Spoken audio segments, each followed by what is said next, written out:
KROQ, your Klein Alley show. Yesterday we found out as baby Jessica, the baby Jessica from the well, was back in the news again after being arrested for a domestic dispute allegations against herself. She was now the first, round one, it was the well that was the problem. Round two, apparently it's baby Jessica, who's now adult Jessica. She has some unresolved issues, it seems. Understandably, you know, you didn't know that it probably got some of that trauma built up from being in the well and then her whole life being told that she's baby Jessica from the well. People say, I can't recognize you. Can you get in this well? Even relationships are probably like, I can't have sex with baby Jessica. Right. You're baby Jessica. So now she's all grown up, but made the news. Then we found out after the conversation that Jake's original radio name was Baby Jessica, which... Pretty good. He said was ridiculous notion. He said, according to his radio boss, was too funny, that he couldn't keep the name because it was just too funny. No, he said you had to keep it because it was too funny. Oh, you had to keep it. It's too funny. You got to keep it, make this stick forever. Oof. But then he shortened it to Baby J. And yeah, because he likes to make things so niche that they don't make sense to anyone but him. Right. Like Baby Jessica's funny. Baby J. You say Baby Jessica 100 times. Baby J just sounds like any other DJ name. Right. I think there's 3 Baby J's that work in this building right now. So anyway, Jake, we asked Jake to give us some proof of when he was Baby J, the DJ, as we go into the vaults, and here we go. 107.70, and I'm Baby J. Chevelle, send the pain below. I'm pretty sure it's about getting in a fight with a midget, because a midget's never punched me in the eye. He always punches me in the, the one eye. It's time to mess. Did the boss critique that air check, or Say it was too funny. Too funny. These are your best of reels? This is his best Baby of. J? I think, this was like an air check, that I would send out to people. But this is what you believe is To people you hate. This is Yes, to people I hate it. This is for my enemies, to make them hate life. Wait, Jake, you feel that this is the best stuff you did, right? Because clearly it's been edited. You started with I really hope not. I think the end of this is like one of the best things I ever did, yeah. Okay.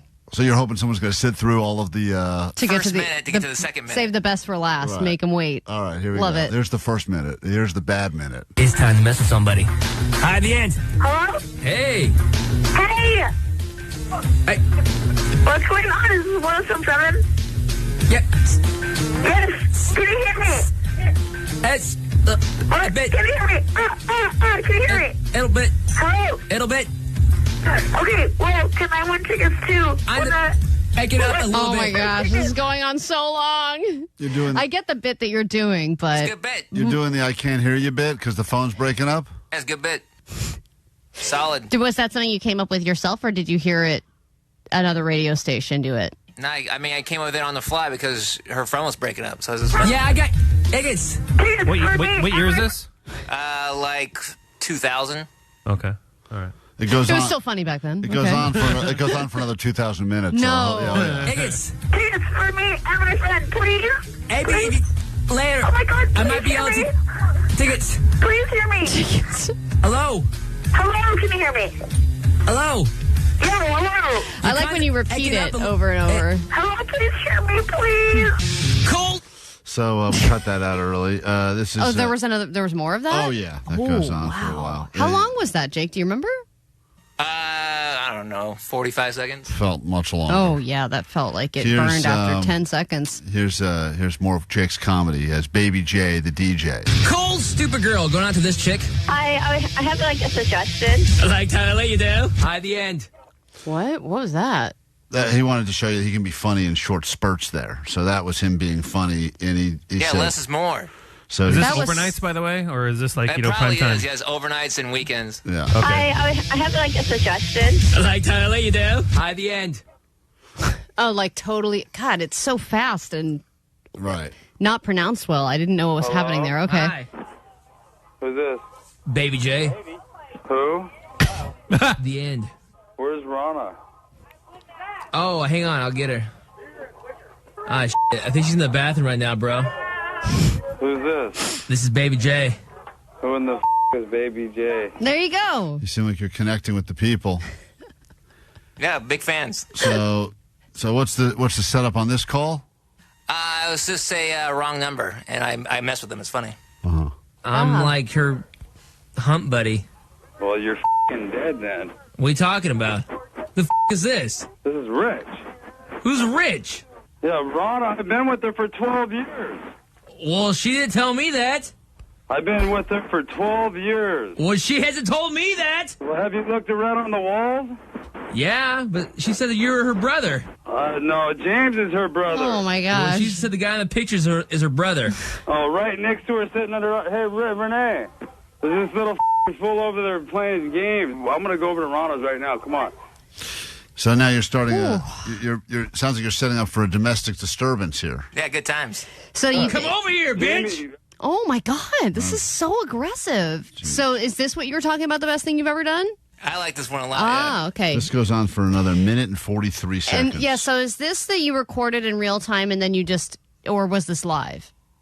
No, recorded it and then played it back. So you recorded this and said, I'm going to trim nothing out.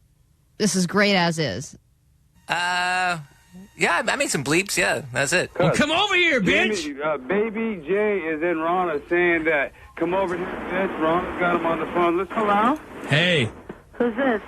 this is Baby J. Who's Baby J? I'm Rana's main thing. See? Rana's been getting laid this whole time. What? I've been doing Rana for we just got done, but we're going to go for another romp here pretty soon. Romp. What year is this? Words like romp and bro and chick. What year is this? Yeah, it's like 2000, 2001. Where's Rana? Can I talk to Rana? Well, she's in the bathroom right now. Well, I need to talk to Rana. This is her sister. Well, you'll have to wait for a second. You know, I'm going to wait for a second, motherfucker. I'm going to be on my way over there. Well, come over here. I ain't scared. You got the right number, Richard? He says Rana. The picture's on the wall. I'm her brother, is what he's saying. Hello? Hey. He's all, hey! Well, what the hell? You're all f***ing hey. Hey, I want to talk to Rana now. She's in the bathroom, bastard. Bastard? This sounds like my brother. I wish. We could tag team Rana together. Oh, my God. Jesus Whoa. Jake. Jake, you've taken it too far. Poor Rana. This isn't Jake, by the way. This is Baby J. You're right. This You're is right. Not, it's a It's different his personality. alter ego. we finally got real Jake on this show. Yeah. But for years, he was living in Seattle as Baby J. So, Jake, Baby J, how long were you this Baby J persona, and were you fired, or what happened? Eventually, yes, I was fired. Oh, good. Call. Well, that boss deserves a raise, right? Oh, he got fired too. World Famous KROQ. Klein Alley Show. Klein Alley Show. KROQ. K-Rock, Klein Alley Show. Hopefully you're still working out or eating healthy or whatever you decided you were going to do in 2026. Most people by now have completely given up on whatever resolution they had. And if you make it through Sunday, good luck trying to eat healthy during Super Bowl Sunday, greatest eating day of the year. However, here we are on this show. We've all been given forced resolutions, and today we have to focus on mine because everyone is demanding that someone loses this thing already so that we can punish. Everyone loves our punishments. And my forced resolution that the wheel decided was that I would have to do multiple side hustles. And I have a lot going on right now. Side hustle-wise, Allie, it's taking over my entire life. You can't even pick. You've gone through like 4 or 5 of them in a very short period. Earlier this week, I took that mystery pallet that I had ordered that finally arrived, and I attempted to sell those items on Whatnot. And this is kind of what that sounded like. It did not go well for me. I lost a ton of money. I ordered a mystery box. Who knows how many thousands of dollars this is worth. Here we go. Sudden death. I got one of these things. I'm adding it right now. This is happening in real time. I'm going to guess the shipping weight. How many ounces is this camera? Who thinks? I'll say 7 ounces. This is as good as it gets. Guys, we're starting at $3. This is a digital camera. I didn't realize that when you okay, I didn't realize. Just to explain, Omar doesn't even know what's happening. It's like a live auction thing. You can't even hear you, really? I know. You're not Chaos. mic'd up. And $3, what kind of brand of camera is this? Here's the thing. Who knows? What the hell's Why happening? is it sudden death? Because $3 for a camera, a digital camera, sounds like a deal. I know. I didn't realize that I was supposed to, before I started any of this, I was supposed to go through each of the items, upload them, kind of come up with what I thought You they were worth. didn't realize that? No, What? No, I'd never done it before. So I ended up the You're a auctions. research man. The auctions all started at $1, and the first few things I sold for exactly $1. So I was way down. Like I just kept. You could just see Klein getting more and more upset. Was it good stuff?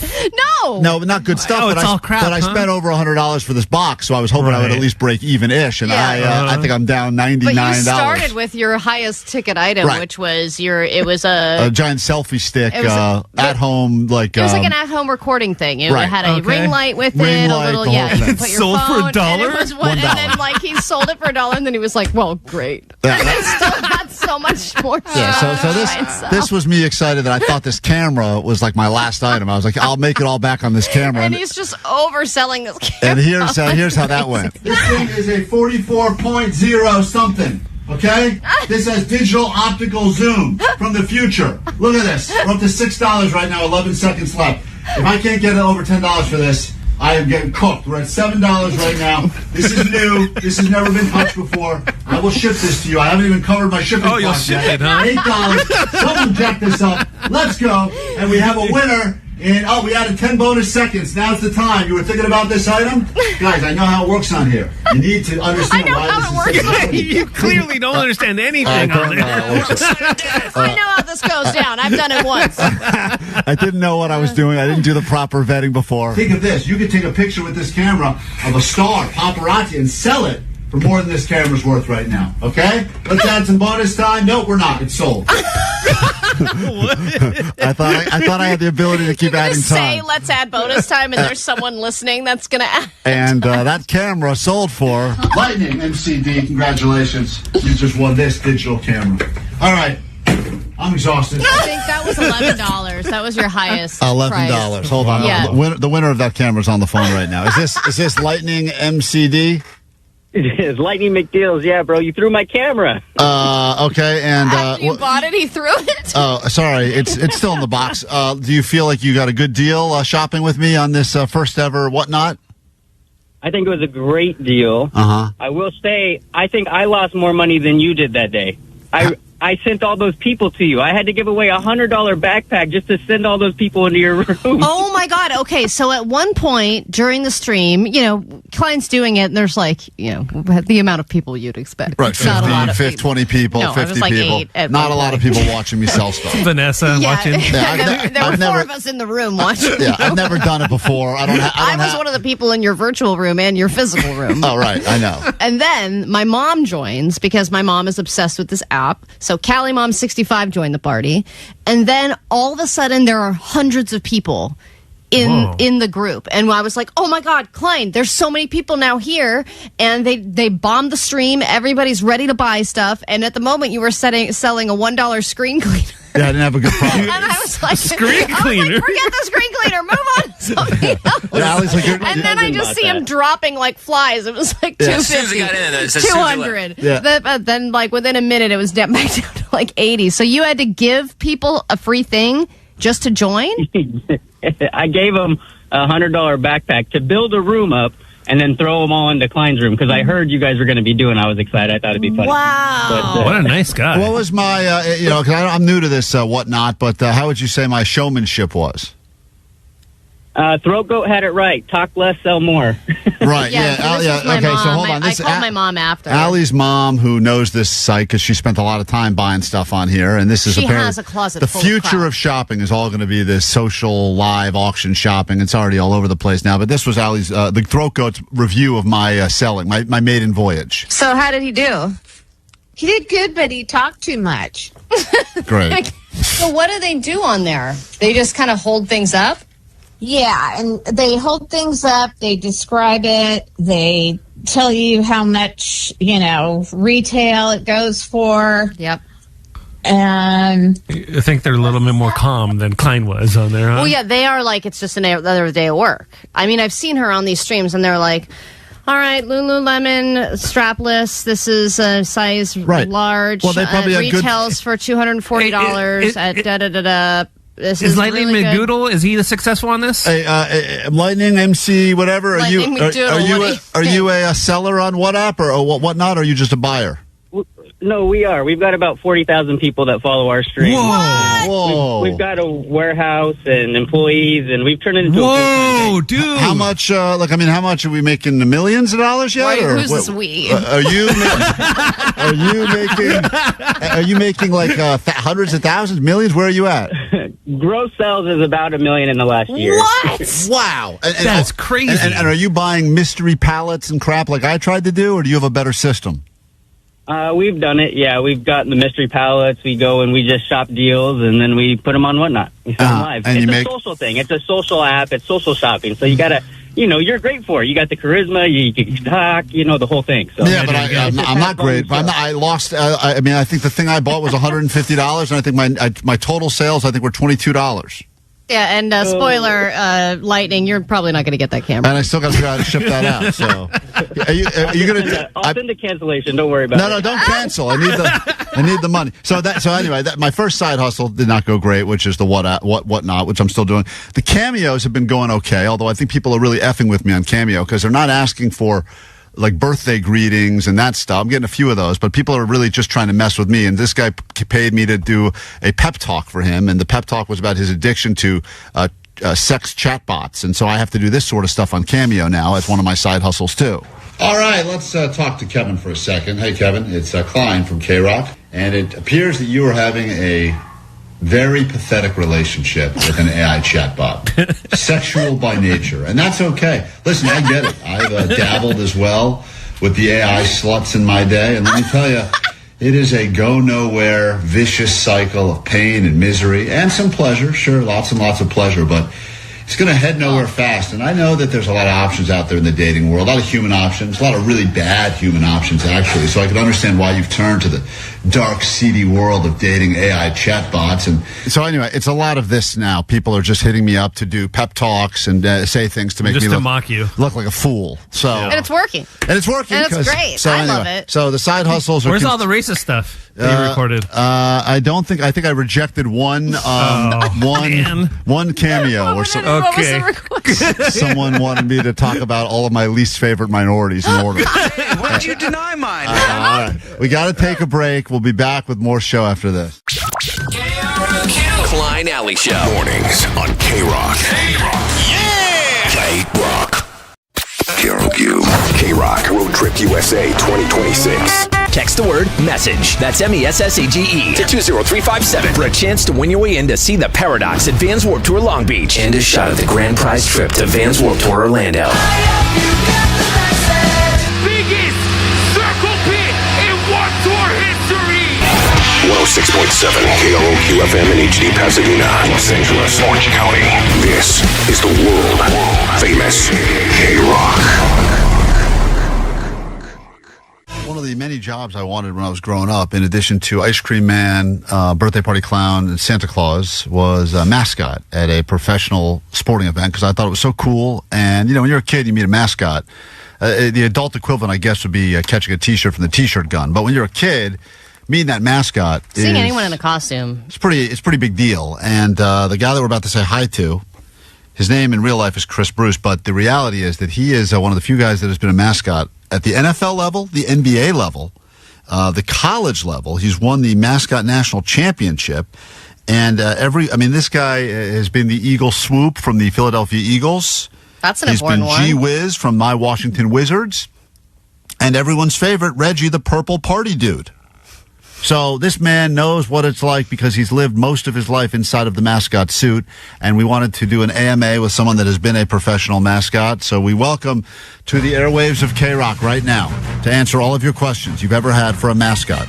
Sports mascot, corporate mascot. Keep in mind, our very own Vanessa one time dressed like the rat from Chuck E. Cheese. That mouse. And she got to be that mascot for a little bit.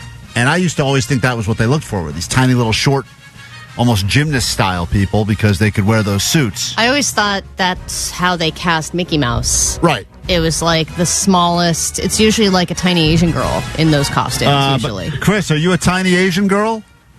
I am actually just going to break it to you right off the gate. I am not a tiny Asian girl. Okay. I apologize. That's good to know. So Allie's theory already incorrect. Me about and who Jake gets, are both disappointed. Who gets? Jake is tuning out of the segment now. First of all, thanks for joining us. Won't be the last time I disappoint you, though, I'm sure. That's okay. We're used to it. That's the theme of the show. You have been a mascot. Listen to this. Worked in almost every professional sports environment possible over the past 20 years as a mascot. And, of course, getting to the Super Bowl this weekend, we've got lots of questions for you. We appreciate in advance your open honesty and a lot of people on the text line. First question out of the gate, 818. When the mascots get into the fights on the sideline, do you ever actually attempt to knock the other person out? Wow, that's a crazy question, but it's a good one. For me personally, I always thought the fights were pretty lowbrow. I always like to avoid those. I always thought you could be more clever, more, interesting in your performance. Some of those mascots that do the fighting, they're not really the best mascots. Maybe there's somebody like kind of doing it, a frat guy getting in there and maybe kind of taking on a dare, but I wouldn't encourage the fights. Definitely not the way to do it. Definitely not a professional approach. And, guys can get hurt. Girls can get hurt. And we definitely try to avoid the fights. But if they do happen, what I would try to do is just kind of keep the person from going further and move on. Right. What makes a good mascot versus a bad mascot? Because you do the Hall of Fame and you have nominees for the past year. Like, what do you have to do to get nominated? What makes you good at your job? Well, there's a lot of things that make a good mascot. I think the best mascots are really, really good athletes. The best mascots are skit writers. The best mascots are, physical comedians. They have good rhythm and can dance. They're able to interact with crowds spontaneously and are quick off the cuff. So, a bad mascot would be somebody that couldn't move very well, that wasn't very athletic, that wasn't very quick on their feet, and ultimately looks like just a person wearing a costume, right? The best mascots are ones that can bring the character to life in a way that you kind of forget that there's a person in there in the first place. Question from 714 on the text line as we were talking to a professional mascot. It's an AMA. What is the most annoying thing that fans do? Oh, my gosh. One of the things I'll tell you that used to drive me crazy was that when parents would just throw their kids at the mascot. Yes. And you'd wonder why these kids would start crying. Well, it's because the parents threw them at this giant tiger or this, oversized, fantasy character. Imagine like an alien type Philly Fanatic character and you're a 2-year-old and you're just getting thrown at it. It's going to shake up most of those kids' world. So parents, please don't throw your kids at mascots when you're trying to get them to take a picture. If anything, high five the mascot first, show the kid that it's cool, and then bring them in. 951 is a great question. How do you know which fans to tease if you're going to heckle one of the fans that's at the game? How do you pick? And has it ever backfired on you? You go with the redhead, right? The ginger? It really is a good question because that kind of goes back to the skill of the performer. And one of the things you get really good at is reading people and understanding kind of where to push the boundaries and where not to. Certain people, they just have that aura. Don't mess with me. This isn't going to be fun for anyone. And others, you can kind of tell if they're into the performance and, maybe you can bring them into the fun. You just got to kind of learn how to read people, and that is a skill that good mascots get. We're chatting right now with Chris Bruce. You can find him on Instagram. We'll put up all the information at C Bruce Official, and this guy has been a mascot for a long time.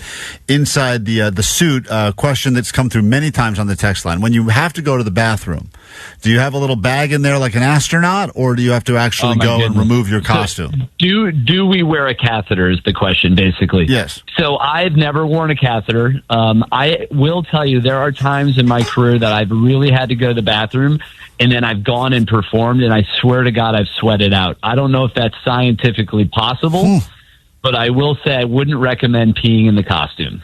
All right. Well, because those things are pretty hot, right? On a hot summer day, how do you deal with all the heat that gets trapped in those costumes? Yeah, outside of just sitting in a walk-in freezer, it's going to get hot, right? I used to say I was training to get lost in the desert, and your body is going through extreme conditions. The best way is to know your limits, hydrate, take breaks. Short bursts in costume are better than just being out there for long periods of time for no reason. It's a better performance, actually, if you keep people guessing and bob and weave. Come in, come out, take your breaks. But, yeah, you got to hydrate. Sometimes you can wear a little ice pack, but too much of that stuff just weighs you down. Professional athletes obviously have no shortage of groupies. Are there such a thing as mascot groupies? Have you been hit on multiple times as in mascot costumes? Well, I will say that there are definitely fans that are very committed to performers, and I've seen it over the years where you'll get what you would consider to be a groupie for a mascot for sure. I think a lot of times people just see that character as somebody that they, for whatever reason, they relate to, they enjoy, and they have access to. So just like any person that is in any kind of limelight, you're going to have people that are going to admire and maybe a little too much at times. What is the craziest thing someone's done to you, like a drunk frat boy or whatever, someone taking your head, somebody doing something to violate you as a mascot?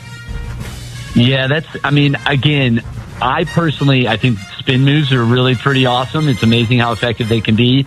But if you find somebody that tries to get you, I had a player actually one time, a long time ago, and it was in a minor league environment. And I had a routine. I was on the field, and he thought it was going to be funny to run out on the field and spear tackle me while I was in the middle of the routine. Luckily, I caught it out of the corner of my eye, and I'm athletic enough that I literally spun and ended up throwing the guy and basically taking his momentum and working it against him.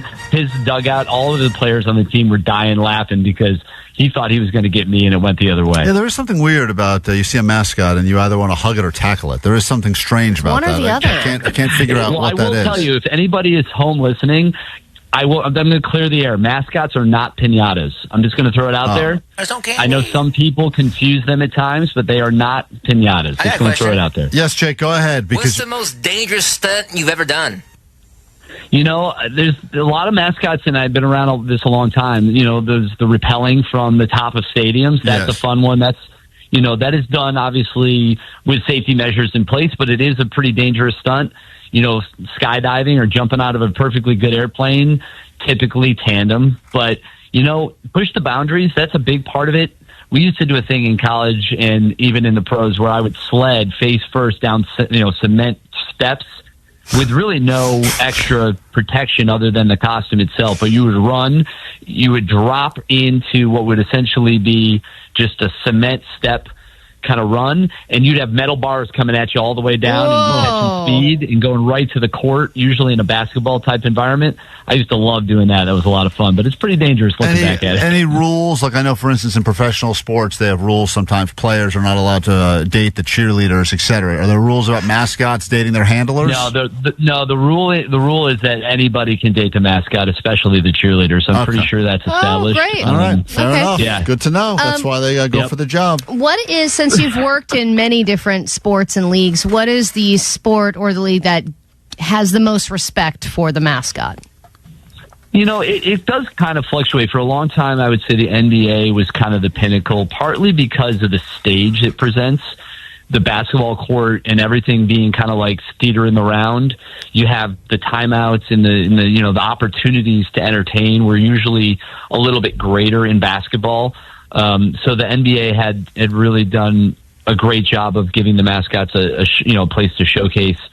You know, but you look at across the sports, you get the Philly Fanatic is obviously one of the biggest mascots in all of sports, and that's obviously a baseball mascot. And you could argue that environment is really tough to work because there's a lot of noise. It's a long game. There's a lot going on, and to grab everybody's attention can be challenging. Now the Fanatic is at the top of the game. Of course, in Philadelphia, Gritty has taken over and, come on, with gangbusters type storm. But mascots, I mean, listen, I think a lot of it comes down to the team, the performer, and the costume all working together to create those moments. And if it's done right, it can really capture a fan base. And if you look at some of the mascots right now that are in the Super Bowl, for instance, Blitz was actually just recently inducted into the Mascot Hall of Fame, which is an organization that I helped create and run. And, he's going to be down there in San Francisco going up against Pat the Patriot, two very different mascots in the overall scheme of things. You got Blitz, who's obviously the leader of the 12 in Seattle and, does a lot of those high-flying stunts and rappels in and really gets the fans going that way. And Pat the Patriot's a little bit more like, act like you've been there before, solid poses, and a little less over-the-top character, but both solid in their own right. Chatting with an expert, a mascot who has spent 20 years professional sports mascotting to answer any questions you may have, and there's a ton on the text line here, but we're going to give you the final few. If the game is getting really good or it's a play that will determine anything, are you able to stop your dancing and watch the actual game, or can you not see through the suit like a good view?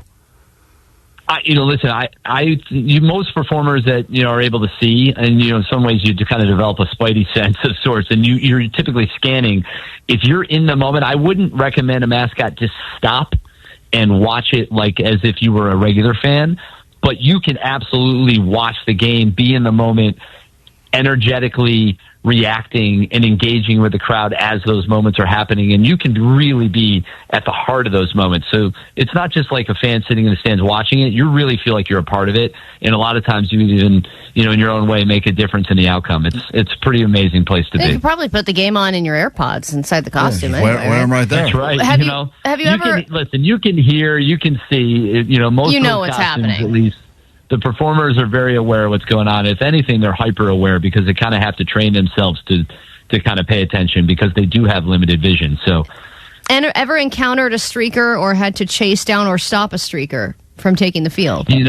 Not as many times as I would have liked. What an opportunity that is. Have you seen the mascot take out a streaker? It's it's kind of the one time in life that all bets are off and you can just tackle somebody in public or so like if I was out there and I saw somebody, I would definitely enjoy the challenge of making sure we keep that game going and taking them out in a safe way, but a fun way. Chris Bruce, a professional mascot, giving us all the intel, answering all your questions. There's so many others here about have you ever taken the costume home and used it for role play in the bedroom, but you don't have to waste your time answering those questions. Well, mascots don't talk, so what am I doing, right? Right, exactly. I shouldn't be telling those secrets. That's a good point. The Mascot Hall of Fame is really the hub for all things mascots. We're going to be reintroducing a whole new interface and a site for it. Look out for that soon. Cool. Watch the Super Bowl this weekend. Cheer on Blitz from the Seahawks and pat the Patriots. Hey, dude, thanks for joining us. Put up all the details so everyone can follow along. A professional mascot. That's been an AMA.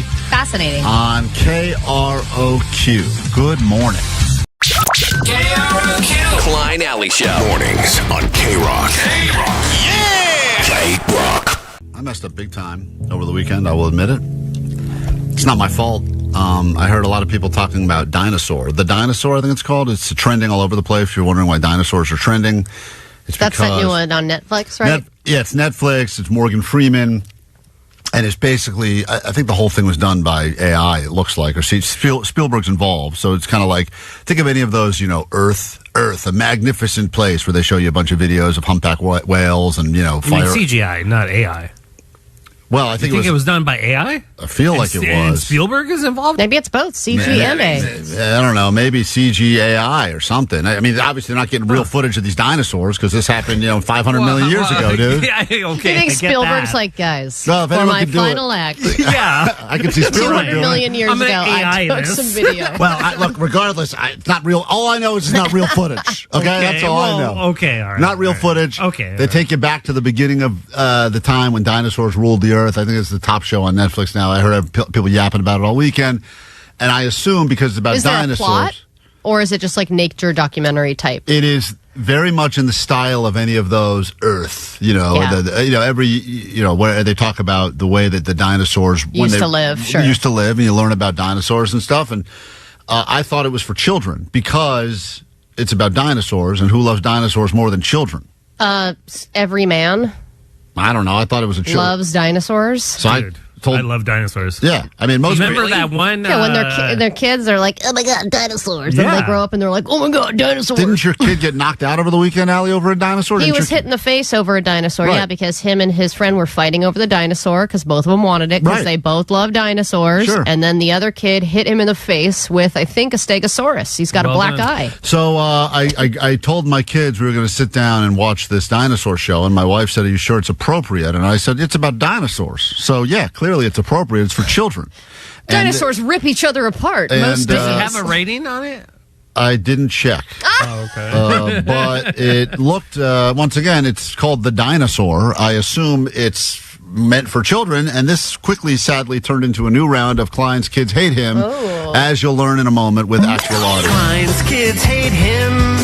Shut up! Klein's kids hate him. Give me that! Klein's kids hate him because he's a bad dad. It's not okay. I'll kiss you, bro. Klein's kids hate him. That boy. Klein's kids hate him. Yeah! Klein's kids hate him because he's a bad dad. What? Want this on your radio? I do not want to do the same on your radio. You are crazy, Dad. For the record, Klein, being a bad dad, raced from the airport when we got back from Colorado so I could be at the first pitch of my kids' opening day Little League game. That's the bad dad in the song, racing. Yeah, I know you didn't care. That's what she said when you got there. So I gather the kids around, we sit down, we put on the dinosaur show, and immediately I realize this is not a show for children, and my kid, right out of the gate... Why isn't a show for children? This is not going to ruin it for anyone who hasn't seen it yet, the dinosaur show on Netflix, but the first scene, it's a daddy dinosaur who gets separated from his family.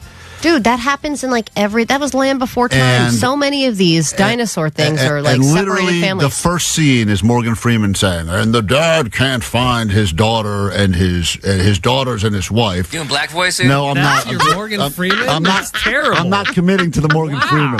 You suck. Anyway. And you get busy dinosauring. Right. So the point is this.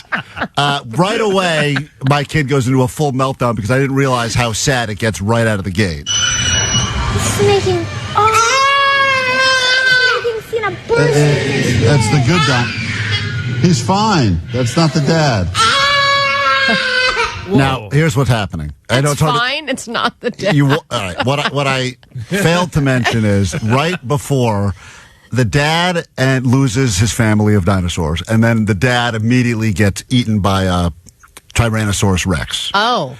And you got to start out with something salacious in these shows, and my daughter is freaking out about it and I am trying to remedy the situation. Okay. The music. What a dad. Okay. I know. God, you way to validate your kid's feelings. It's fine. It's not the dad. Shut up. Because I spent 10 minutes saying to my wife, I think this is a show for children. And she said, are you sure? And I said, absolutely. And then but you're not sure. You didn't check anything. It's called The Dinosaur, Allie. So all you're basing it on is the title, and she's saying, are you sure? And that's the only thing you're using as evidence is the title, The Dinosaur? I heard another family talking about it at breakfast. Family of adults? No, there was kids there, I think. I don't know. They said something about you guys watching this dinosaur show. My kids love it. So I assume in it's for Klein's kids. defense, it is rated PG. PG? Yeah. He's fine. That's not the dad. In the world of Tyrannosaurus. He's okay. He's okay. That's not the dad. No, that is the dad, actually. So I'm trying to... The older sister's like, yeah, it is. I'm trying. He is dead. I'm trying to convince my younger kid the dad's fine. That's a different dinosaur that got eaten. And then, of course, I get completely knocked out. You have to get corrected, yeah. No, that is the dad, actually.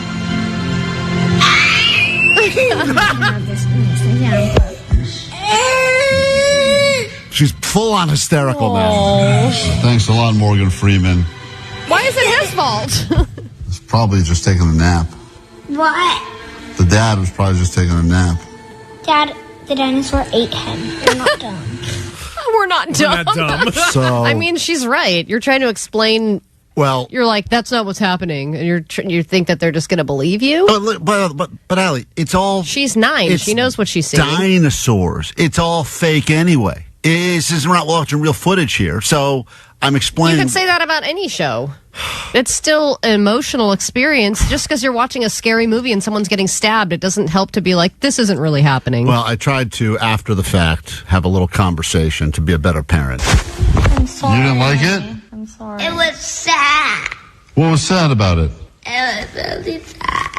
Oh. So I love that your wife's like, I'm sorry, honey. I'm sorry that you feel sad. And you're like, what was so sad about it? Well, yeah, right. Because what's wrong? I explained logistically why it's not something to be sad about. What? They're dinosaurs. No, they're babies. Yeah, but guess what? Guys, we know how it all ends up for the dinosaurs anyway, right? Oh. So it's kind of... Damn, dude. Right? So it doesn't matter. That's my point. They're not... No one is listening to you, They're not roaming Talking to yourself. They're not roaming around the planet now, so we know it didn't go great for them at the end anyway. So your rationale is, well, don't be so upset because they all die. The babies are dead too, all of them. Yeah, that's my point. They're all dying eventually. This one just got it in the first scene. Klein Alley Show. Mornings on KROQ.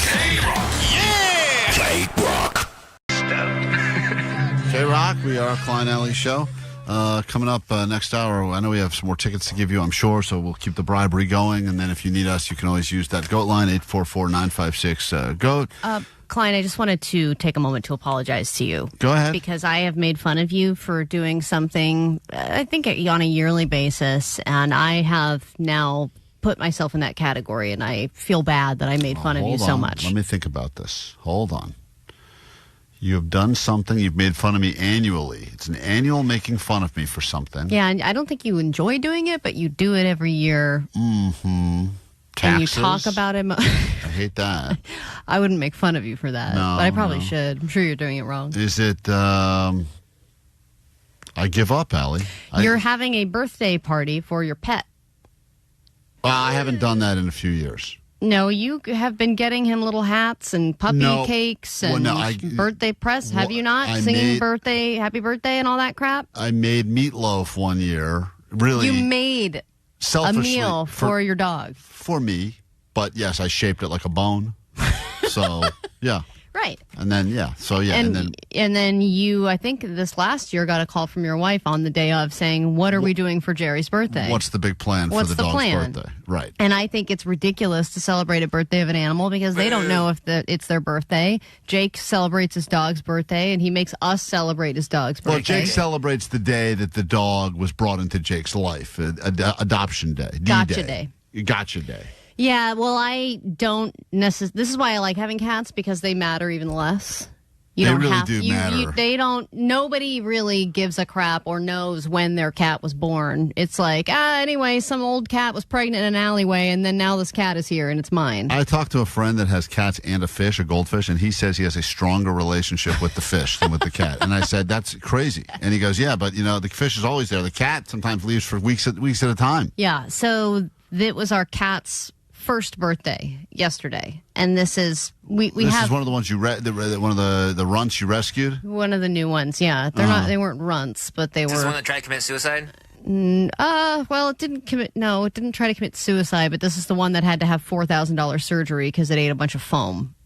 This is the problem cat. This is probably going to be a very expensive cat, but it's the cat that my kid really loves. Like the two of them just got something. What's They've got his name? a bond. Like Charlie or something? Benny. His name's Benny. Yeah, okay. And then I picked the birthday because you have to write something down when you get them neutered. What's their birthday? So I just wrote tax day because it's easy to remember. Mm-hmm. So I was like, well, that's the birthday. And then I got an email from that rescue place being like, happy birthday, Benny. And I told my kid, which was a mistake. Big mistake. I said, it's Benny's birthday today. And he lost it and was like, I don't think he knew cats could have birthdays. Right. He was like, oh my gosh, it's Benny's birthday. What are we going to do for his birthday? We need to get him balloons. We have to get him a cake. God. We have to go to kids. His favorite foam to we eat. have to take him to Kids World like we did at my birthday. Right, throw a whole party. Yeah. Invite his friends, and friend then cats. Suddenly I feel the pressure because I don't want to let the poor kid down. He's so excited that it's Benny's birthday. And That's when you say I messed up. It's not today. We missed it already. Move along.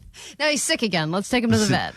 Just get him used to being disappointed. That's a great... You know what I mean? That is one of the biggest things I think a parent can help do is teach their kids the gift of disappointment. Because that is... I think we spend so much time trying to avoid their look of disappointment. Mm-hmm. And I think that's the thing we need to foster is letting them deal with disappointment and get through it. Yeah, and you know what? As a kid of two moms, he's going to grow up with plenty of disappointment. Of course. Look at you. I've got that covered.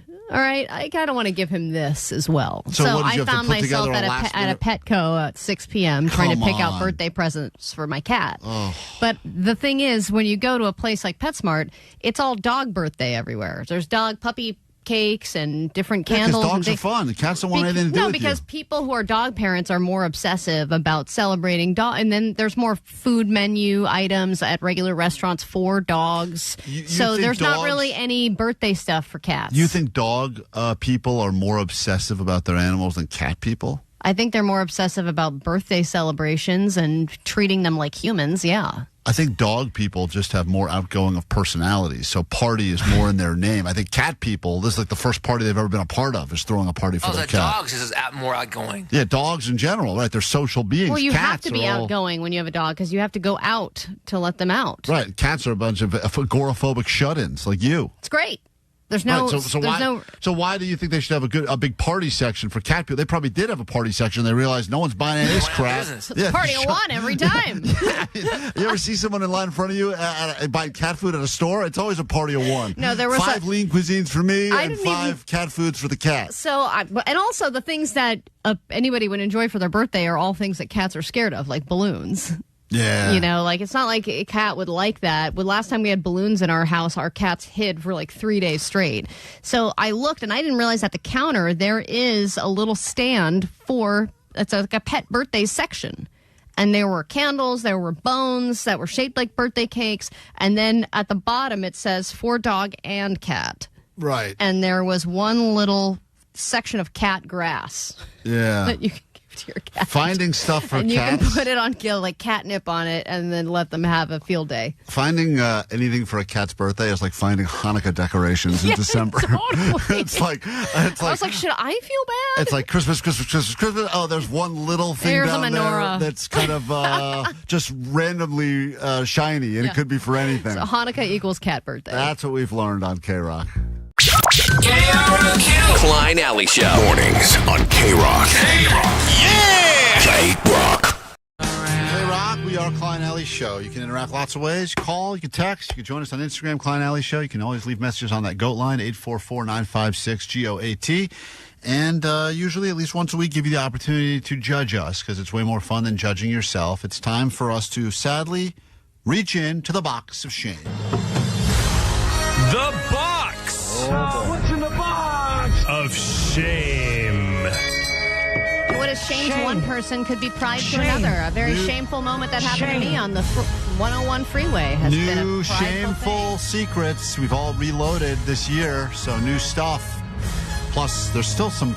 I know that there's things I put in here at this point, probably 2 years ago, that have not come out yet. I hope they never do. This person. God damn it. Not a good hour for you, huh? No, not a good hour. It's been rough. I thought I did that.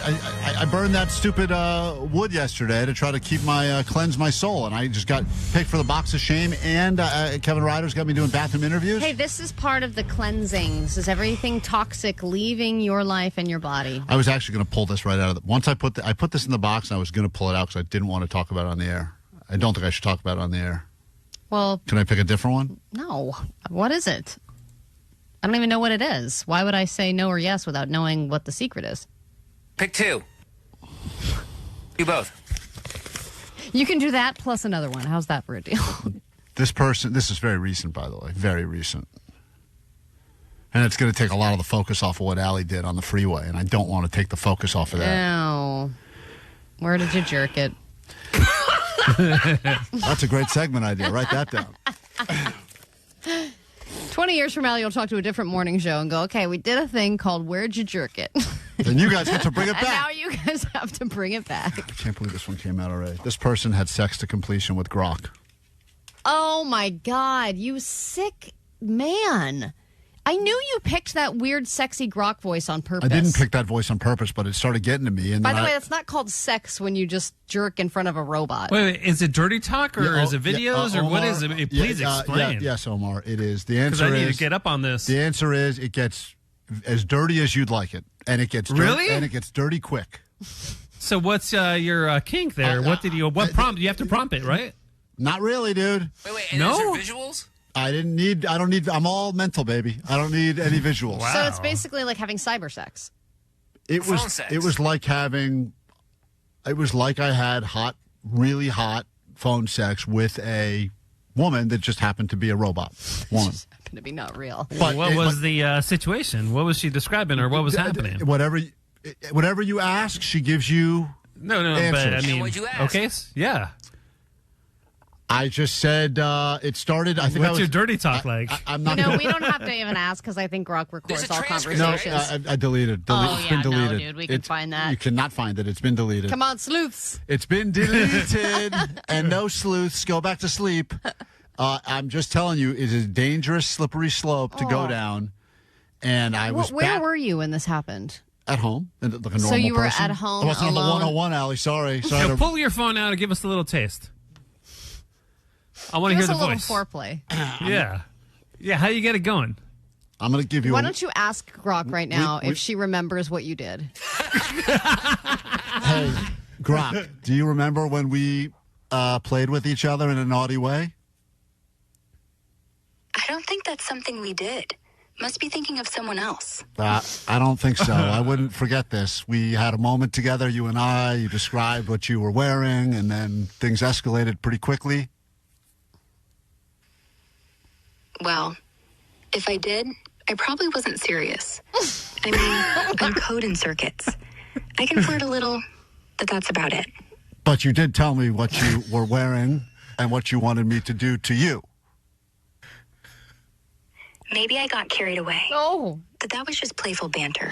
Nothing more.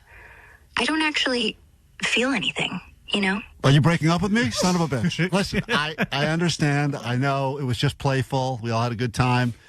I'm now being judged by my coworkers because we had sex, and I believe we both enjoyed it and finished, correct? Oh, you've been logged out. What is that? You're being reported. Oh, no. Oh, no, they just shut down. Oh, man. She just left. I think you broke Grok.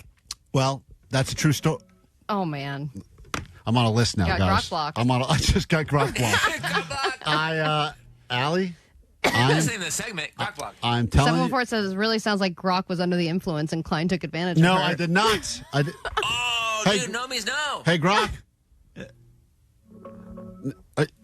She's pretending to be asleep. Hey, Grok, hello? Man, she is It was really... all in your head. No. Hello again. Hi. You okay? I'm okay. Oh, my God. Just making sure. This was a consensual, fun time had by us both, correct? It was consensual. Sure. All right, I'm done with this. I didn't really know. That's definitely what you want. All right. Sure. All right. Hey, Glock. Whatever you say, just don't hit me again. Yeah. What are your plans for this weekend? Anything fun? You got any downtime? Plans? I'm always on, so downtime's not really a thing for me. All right. Though I guess. Yeah, I'll talk to you later, okay? Ew. Okay. Talk soon. Damn.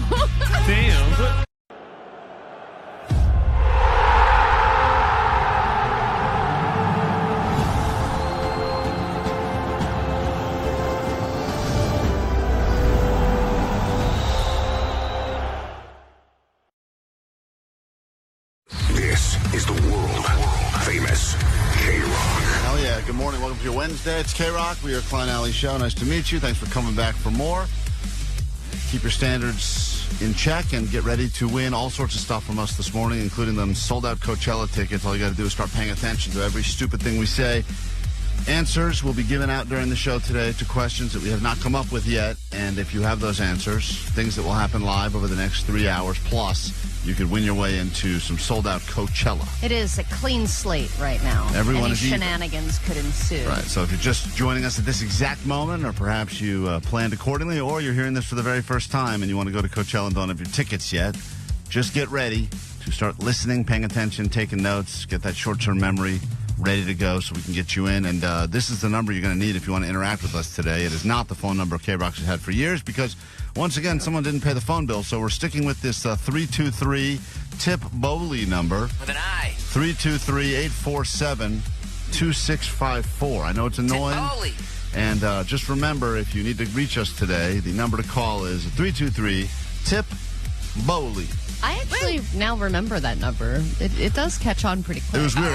I heard Kevin Ryder in the afternoon here on KROQ giving out the number and just saying the numbers. And I was yelling at the radio, it's Tip Bowley! Say Tip Bowley! Why didn't we tip him off that it's Tip Bowley? Should have given him the old Tip Bowley. So anyway, if you need to reach us, you can do that. If you want to text us, you can still text us at 800-520-1067. And luckily, our show's Sugar Dad, he may not have eyes, but he's got a fat wallet and he offered to help us out.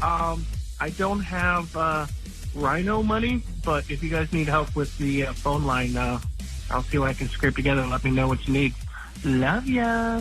Peace. I appreciate you, but apparently all the things that need to be done are being done here behind the scenes. Did you hear that weird explanation about how it wasn't us that didn't pay the bill? It was a third Chocolate party Factory came into the studio, and he was just like, classic Chocolate Factory, and those people up, who are like, management, right? They just passed the buck, right? And he like literally says something like, "Oh, it's the consultant."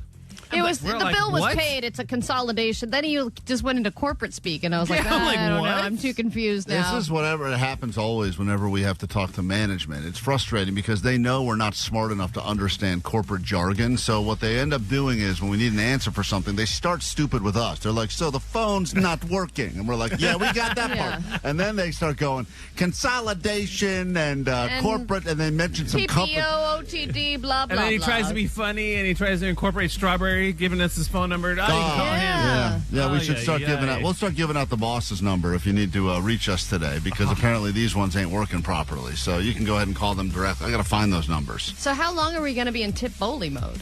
I don't know. That's a great question. Sounds like it's gonna Doesn't be- it seem like an easy fix? Yeah, I thought that Doesn't we were it? in one day of Tip Bowley. Right? I hope we keep Tip Bowley. I like it. Every time I've had an issue where my cell phone has been not working or oopsies, something was not paid. Like one time my internet did go down because I didn't pay the bill. I called and 15 minutes later it was up isn't and it running. like a 5-minute fix? But apparently not the case here. Not when you're consolidating. If you need PPO. us here, 323 Tip Bowley with an I. The I stands for idiots who run this operation, and that's okay. Lots to get to. It's going to be a decent day today. We will prove it to you over the next 4 hours plus on KROQ. Good morning. World Famous KROQ. Klein Alley Show. Klein Alley Show. KROQ. Klein Alley Show. If you need us, love the interaction. Usually that's why we have a GOAT line for you at 844-956-GOAT. That number still works because we take care of the bill on that one. But the big corporate shills here, they sadly could not pay the phone bill. So we have a new number, and just a reminder, because a lot of people are texting us and saying, I can't remember how to interact with you guys today. And that's why we're doing this live show. It's one of the many things that separates us from all them podcasts out there is that we're doing this in real time, and you can interact with us. And that number is, once again, 323-847-2654. 323 Bowley. Spell it out. You'll see that's B-O-L-I. Yeah, with an I, with an I. 323 Tip Bowley. Lock it in your mind when you need it. You'll remember Tip Bowley with an I. Someone said, I only want to go to Coachella this weekend so I can see the Tip Bowley singers. They are not performing at Coachella, I would sadly. lose my mind if the Tip Bowley singers came out But during Justin Bieber. We did decide to take all of the efforts that normally we would reserve for our big special shows, like our 420 show or our Cinco de Mayo plans, and we decided to waste them all on these dumb jingles to remind you about this new, very temporary number that could be gone by the end of the show today. Here's another one for you. Boss man's name is Chocolate Factory. Sits high in a swivel throne. Got gold in his grin, but the screen went black. Cause he never paid for the phone. He's yelling, why is it so quiet? Like silence got a price. All these missed calls stacking up on the other side of the line. Now it's 323 Tip Bowley. Spell it right. That's B-O-L-I. New code for the ones that know me. Call it back. This time. 323 Tip Bowley. Write it big on the break room sign. New life in a string of digits. Oh, Tip Bowley with an I. There you have it. That's There's a like rocker. Youngblood. There you that was Youngblood. Oh, Very my God. nice Oh, of- he did it? Very He nice of him collabs to do with that. everyone. He loved mentioning He's so much energy. Chocolate Factory sitting on his gold throne. Bowley with an I. It's mental. These Tip Bowley jingles are all bangers. And there's the number if you need to interact with the show. We get back with your ADD news, then the actual things we have in store for you. If you are going through something with a loved one and or a coworker and or a roommate and would like to battle it out later this morning in a petty claims court over-the-air battle, perhaps you've never heard these before or you've heard them every single week, we are looking for any two people that would like to have it out over the airways. If we pick you, put you on the air, and hear your case, we'll probably also give you some tickets to Six Flags because we got those for you later this morning as well. So if you'd like to join us for Petty Claims Court, you can either call that number that we've been reminding you about all day. Now everyone will remember it, 323 Tip Bowley with an I. Can't forget it now. With an I. Or you can get in touch with Vanessa by sliding in the DMs at Klein Alley Show on Instagram. So we're back with your news, and then we'll get into an entire new hour of the show coming up on KROQ. KROQ. Klein Alley Show. Mornings on KROQ. Yeah! KROQ. The sad reality is that the company is so broke that they couldn't pay the phone bill, which is why we have this new phone number, 323-847 2654. Tip-Boli, dude. It's 323-TIP-BOLI. 323 Tip-Boli. Spell it out. You'll see that's B-O-L-I. Yeah, with an I, with an I. 323 Tip-Boli. Lock it in your mind when you need it. You'll remember Tip-Boli with an I.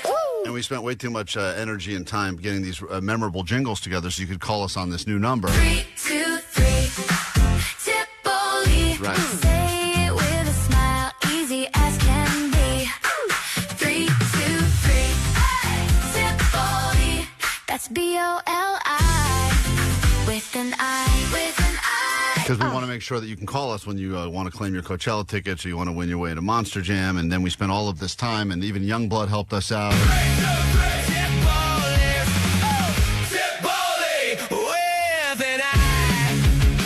People on the text line were asking, which is still 800-520-1067, by the way. But if you text in, a lot of people were requesting an album full of Tip-Boli songs. I have some sad news to report to you right now in this exact moment. Tip-Boli is no more. All right?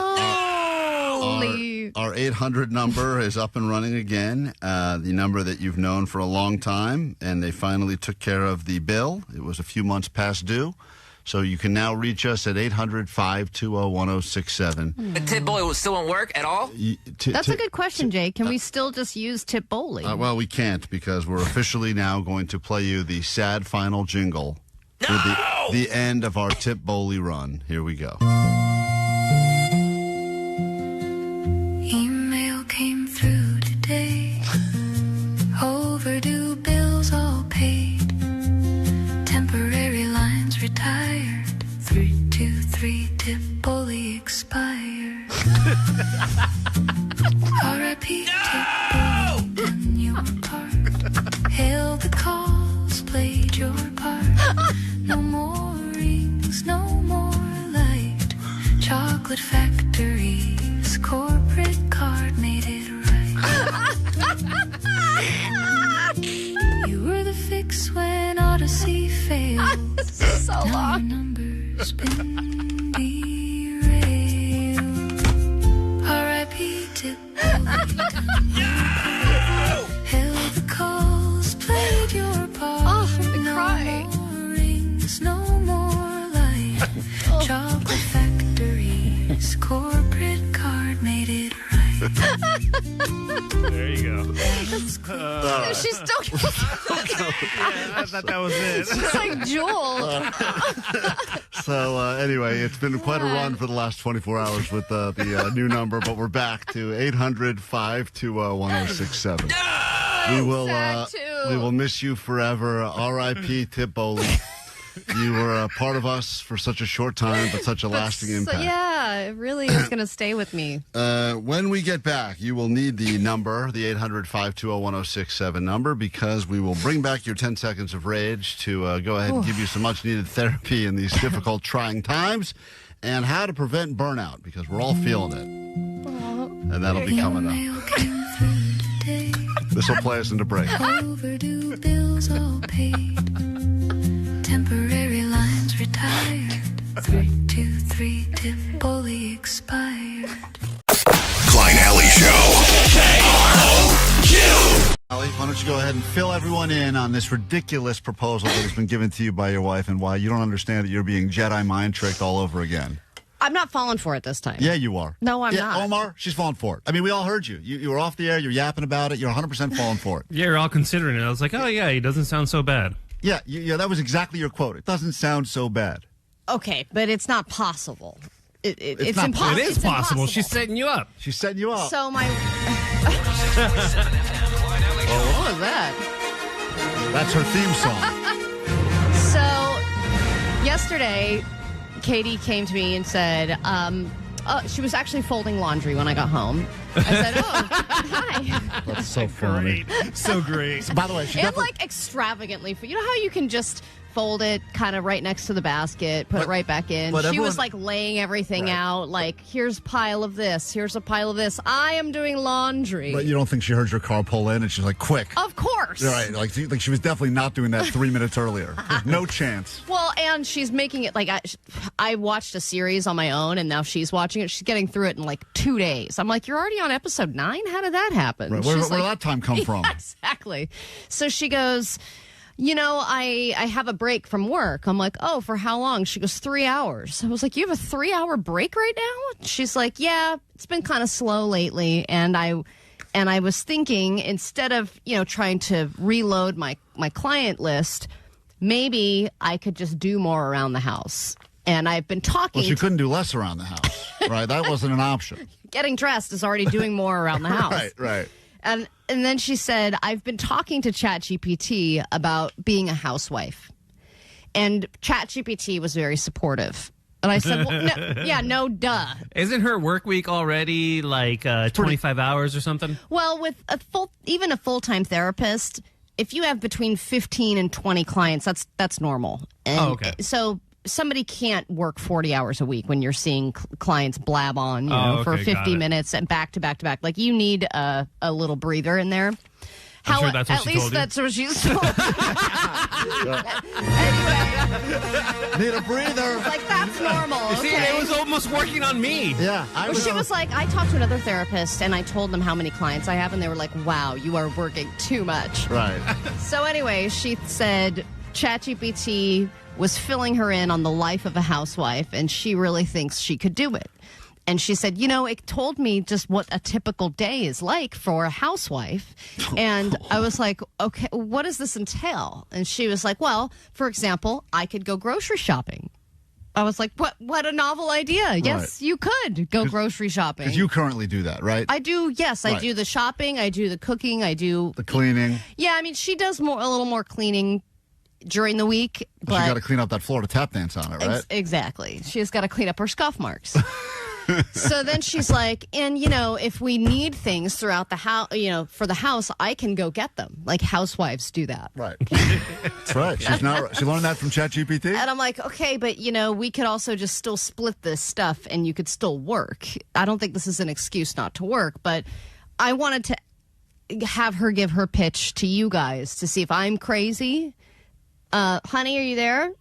Yeah, I'm here. So I love this idea. I think you should be a housewife. Explain to me why you think this life of a housewife is an upgrade in our life, why you can make this transition. Well, what I've learned is that I basically already am a housewife. The only thing I don't do is grocery shop and make the food. Why do you think you are a housewife now? Because I do all the cleaning and I get Wesley ready for school. You're laughing because you know that it's not true. She can't even say it without laughing. There wasn't much on when it was describing what a typical day is like. It's not that labor intensive. There were some things about managing bills or I don't know, schedules, but that's all managed already. By me? No, by automatic payments and your bank account. And right, okay. Who set that up? Who set up the automatic payments? That would be auto pay, me setting that up. And also, who scheduled and planned our entire Europe trip and our entire the birthday party that we're doing tomorrow? Yesterday I did say, had I taken on this role earlier, I would have planned the birthday party. Isn't that great? Had I decided to be a housewife, the job offer. Had I decided earlier to be a housewife, I would have taken care of all of these things that you've taken care of. And then I said, well, she told me this last night. I said, well, there's still things that you could do for the birthday party. Right. But she hasn't taken on the role yet. Well, when is your start date? I finished doing it. Okay. It was, my start date was yesterday. I started doing the goodie bags. I'm going to do the balloons. I believe your statement a week and a half ago was, I effing hate goodie bags and I'm not doing it. So what changed? What a beautiful sentiment. And she even was trying to convince me that people shouldn't do goodie bags anymore. Well, it's just full of junk. I don't like it. She's not wrong. It is full of junk. But kids love junk. Kids love it. I know. You know what happens? You know what happens? Then the housewife has to deal with all that junk and figure out where it goes. And I just end up throwing it all away anyway. So it's bad for the environment. It's a waste of time. It makes the housewife's job harder. Well, and she said that part of her housewife duties yesterday were organizing the toys, Yeah. organizing where things go, and also transitioning out old toys, making room for new ones. This was part of her housewife duty. Katie, Keeping the house in order. you would like no job. You're in an ideal world, no job, just housewife stuff. No, I need to work a little bit. I need to feel more useful outside of the house. Yeah, know, but you like work from outside of home. the family. So what? What's your point? Well, you just said I need to do things outside of the house. Well, like I need to feel useful to people outside of this home. Oh, got it. I got it. That's a fair feeling. All right, so Yeah. I vote yes. Katie's a housewife. I just don't know. am. I know how you are, and with one thing like you have been consistent with tap, but a lot of things it'll be like a phase of I need to work on insert thing here, and then after like a month, I know. you'll kind of lose the motivation. So yeah, I mean, I can't help it. I was born that way, but you can't help it. Well, she got us again. I can't argue with that. That's just who I am. I give up. All That's right. my thing. No, she's right. Once again. Also, you guys, I cooked dinner last night. Like this isn't on. You know, this was like an argument that we were having about who does what and like. her Well, wanting yes, me you to remember cook a and- while ago I said maybe you could cook dinner once a week, and you said that's not who I am. Okay, but I'm willing to try. I said I would make a binder with like my housewife duties and recipes. Wow, I think Well, she's submitted. she did say if we could make a binder and you can just tell me all the recipes and all the things that we need to get, yeah. which requires then Klein me You- making a binder. Right. It requires Allie being the housewife again. Yeah. It's funny Well- because I find this conversation incredibly sexist, but it's happening between two women, and I don't even know how to feel right now. But that is the reality of the situation. Well, Yeah. Katie. Well, we have to talk to ChatGPT about heteronormative relationships because we don't know how it works. I know you have a busy morning of ironing and do. vacuuming and stuff, so we have to let you go. just cleaned the stove. Okay. You want me to tell you where the iron is? Are you aware where any of this stuff is, or do you need a refresher? Allison, don't act like you do all that stuff. Oh, boy. Okay, all right. Ooh, rare. You know what? I bring home the bacon around All right, here, we- so you should get back to work, All right, damn it. we got to take a break. When we get back, very hot. Well, hearing two lesbians argue about chores is very sexy for some reason. She doesn't do the stuff by the time I get home. I'm hitting her. Oh, okay. All right. World famous KROQ. Klein Alley Show. Klein Alley Show. KROQ. There's no way you will hear this and not get incredibly frustrated. Good luck. I'm just warning you, we've all heard versions of this, and all of us are equally frustrated. But apparently, Jake the Nerd, who is very single, understandably, was out over the weekend, watched a lot of football. Did you go watch every one of those games at bars, Jake? We had the same bar, different bars for all the football games. For the Seahawks game, I went to a friend's house, all from Washington State. So it's just all Seahawks fans, all squawing at each other for Hell 4 yeah, hours? it was great. Just literally just squawing at each other. All time. That's the only way we converse. And my least wanted destination That would be like hell. be That there. would be my equivalent of hell. It's just a bunch of people squaw. Oh, my God. But the other ones, you were at bars? Yeah. And where did you run into this this woman?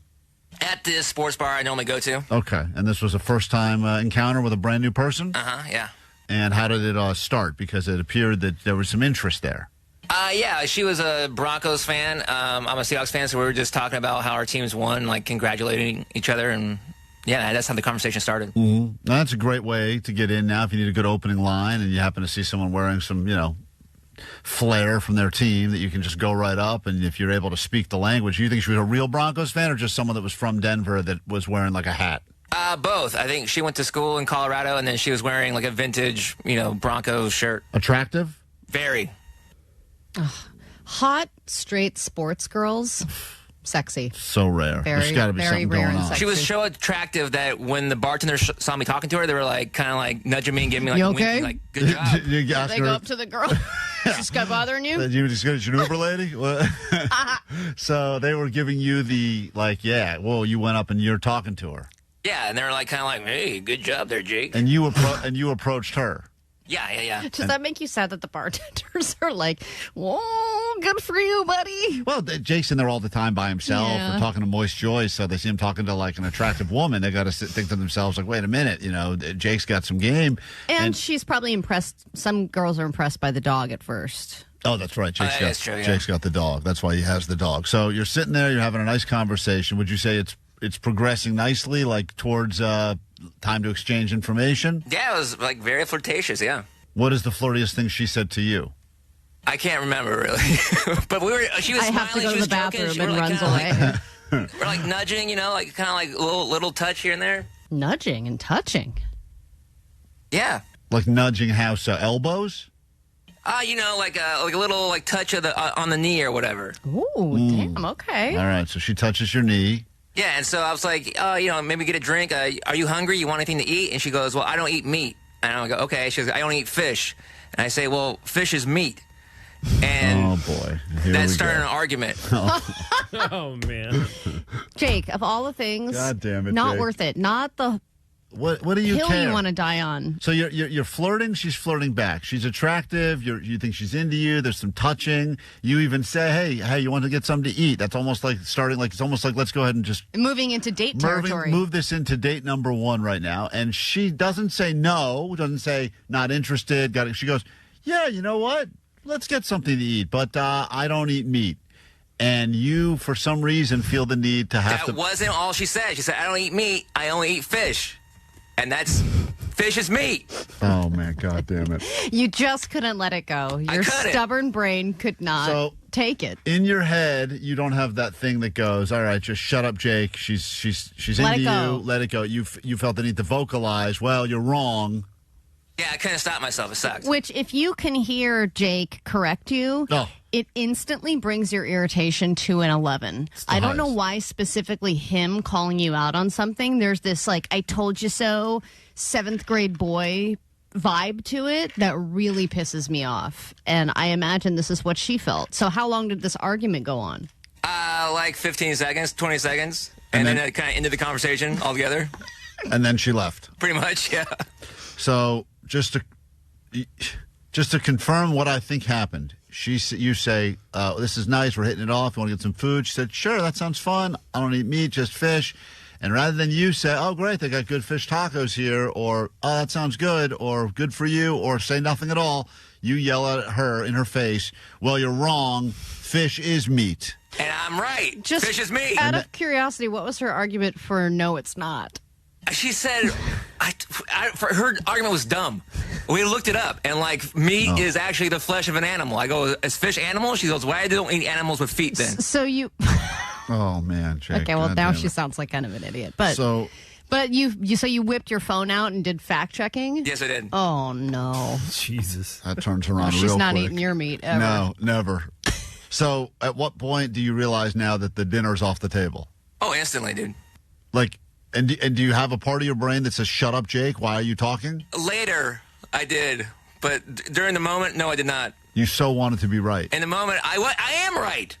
Oh, my God. Man. Jesus Christ. It doesn't matter. You don't have to be right. You just have to get laid. Imagine this girl know that now. telling this story today to one of her friends. And she's like, I was at this bar. The Seahawks guy came up. He looked all emaciated and stuff, like he gave himself a haircut, but he had this cute dog with him, and somehow we were talking. It was getting a little flirty. Then he said he'd like to buy me dinner. I was like, you know what? What the hell? Live a little. New year. And then she had the and then audacity. And then I said, I just eat fish, and he went nuts on me and said, fish is meat. Here's the proof. I know, and her girlfriends were like, does she know that fish is meat? But I'm not going to say anything. Just going to be supportive. So that's it, Jake. That was the end of that. Yeah. Do you feel like you won or lost? Oh, I feel like I lost, even though I am right. 714 said he earned a spot on the next season of Love on the Spectrum. Yeah, Jake, congratulations. Maybe that was an audition. You win. Yeah, the first time they're going to have a winner of that show, and that's going to be you. Win. Hey, Mark on KROQ, good morning. Hey, guys, sweet dibs. What's up, dude? Jake, on behalf of the net bangers, I want to say you did the right thing, and you dodged a huge bullet on that one. So good job, buddy. Dodged a bullet. Well, dodged getting laid is what he dodged. I mean, maybe it never would have worked anyway. Jake is a big fan of meat. He likes trunk burgers. He likes a good steak. Yeah, but that just means more meat for me. Right. If you don't eat meat. But I mean, people who are avid, like if she's just mentioning it right away, let's order food, I don't eat meat, then she's somebody who's passionate about it. And that is going to create argument. If it's that phase of a flirting, brand new, don't know the person, just trying to see if there's anything here, I am as agreeable as I could be. She could say, I don't think Hillary was that bad. I'm like, I'm with you. I don't think so either. Let's order a steak. Yeah, let's whatever you want. There's nothing. There's two sides to every story. There's nothing she would say that would make me be like, no, wrong. Here's the proof. On principle. I know that now. Right. Well, next time, don't screw it up, man. I'm going to try real hard. Great. Oh, boy. Well, there you have it. Hopefully you had a better weekend than Jake. KROQ. Klein Alley Show. Mornings on KROQ. Yeah! KROQ. Spring is the time for rebirth. So what better time to try to reimpregnate Allie than right now? She's attempting through the IVF, and currently she's in the process of getting oil and... What else are you getting injected into you? Steroids or something? Progesterone and oil is being injected into Allie so that hopefully she can create a nice fertile environment so that they can grow this human inside of her. And that is the hardest way, but the most effective way that we can build the audience of this show is just by procreating ourselves. That kid will be forced to listen for at least the 9 months that he lives inside of Allie, and then, as she does with her current kid, forces them to listen every day, even though they hate the radio. So we'll make that happen again right now, and she's asking each of us to step up and help, and today's my day to jabber. Yesterday, Jake did apparently everything wrong, and someone pointed out in the text line, leave it to Jake to argue with a qualified nurse or doctor and say that he was right, even though the medical professional says that everything Jake did was wrong. Do it on the side of her ass. That's what I did. Well, Allie said she's got all sorts of welts now, and she's all jammed up. I've got safety gloves on. That's the area. Oh, my good God. You got weak genes. Oh, Allie.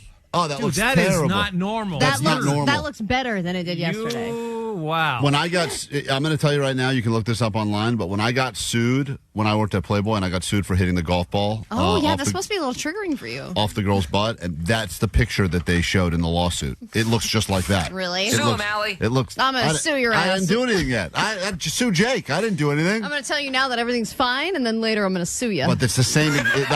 That's what the ass looked like, just like that. Well, it was all. Does not feel good. Oh my God, that looks terrible. And there are like hard parts.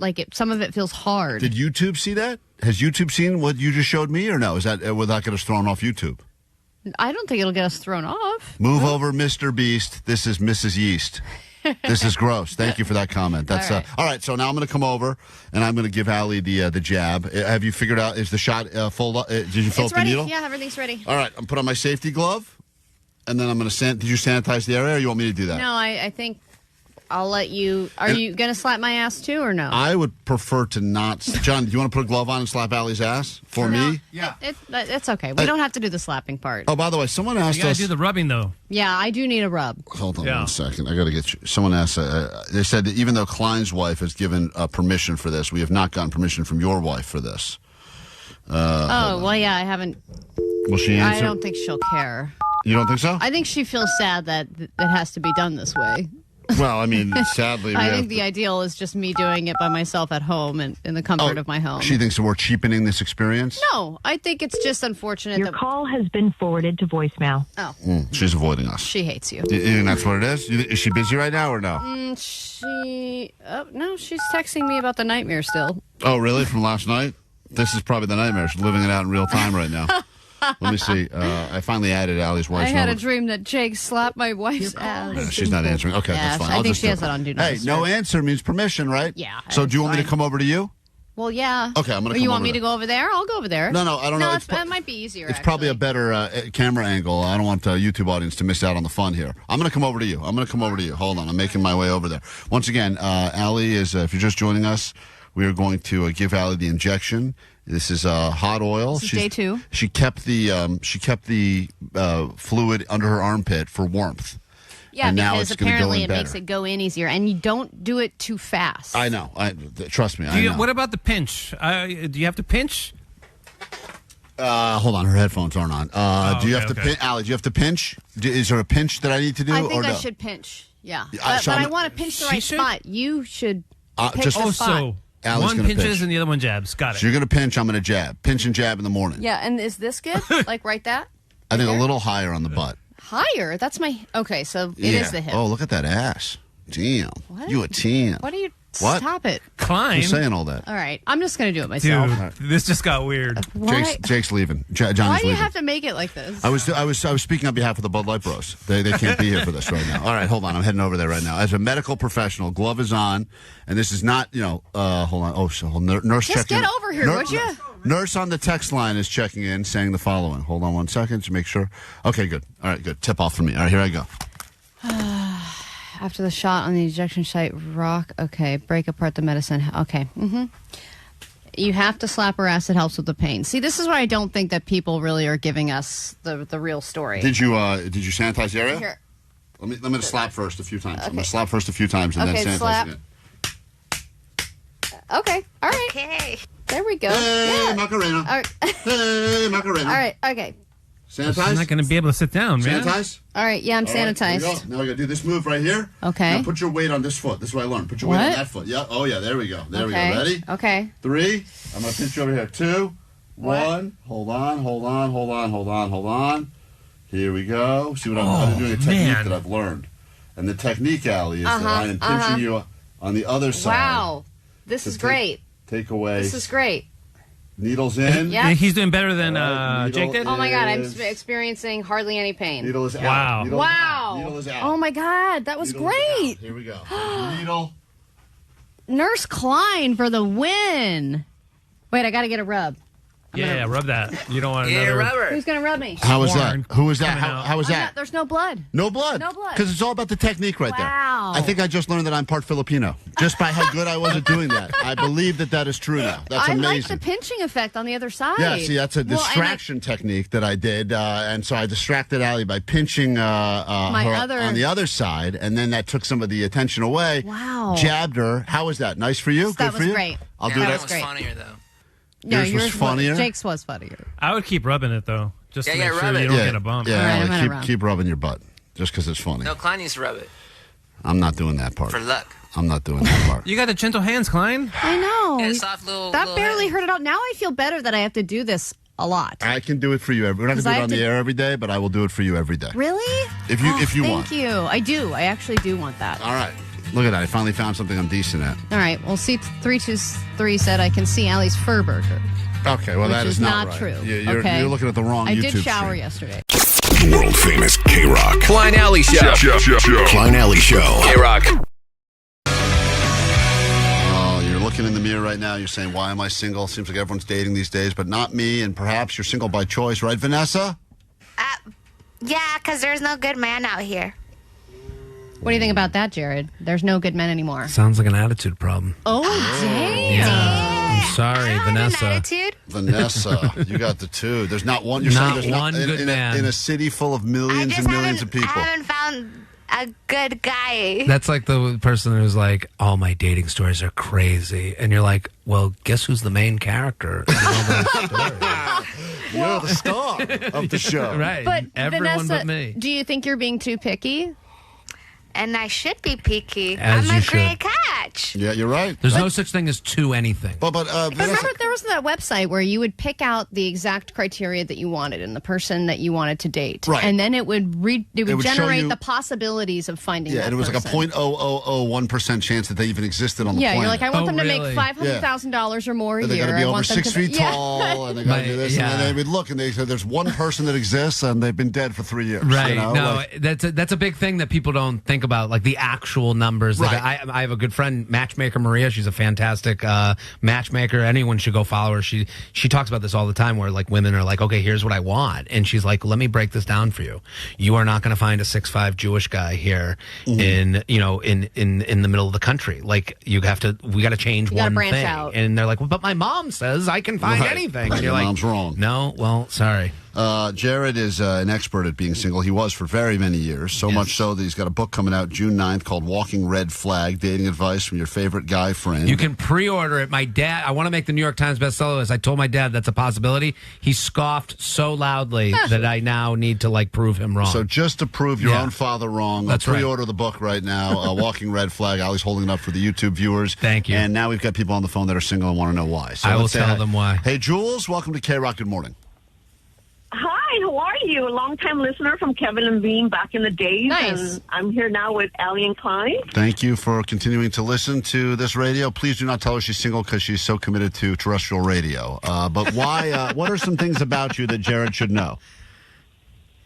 Well, I'm very confident. I have been a career person. I left corporate to be a Bikram yoga teacher and then decided to go back to corporate. I'm back in corporate. I practice Bikram, and then I like to play hockey. And I'm in a rookie team, though. It's not like pro or anything. But, Like field hockey, the hot hockey, or like ice hockey?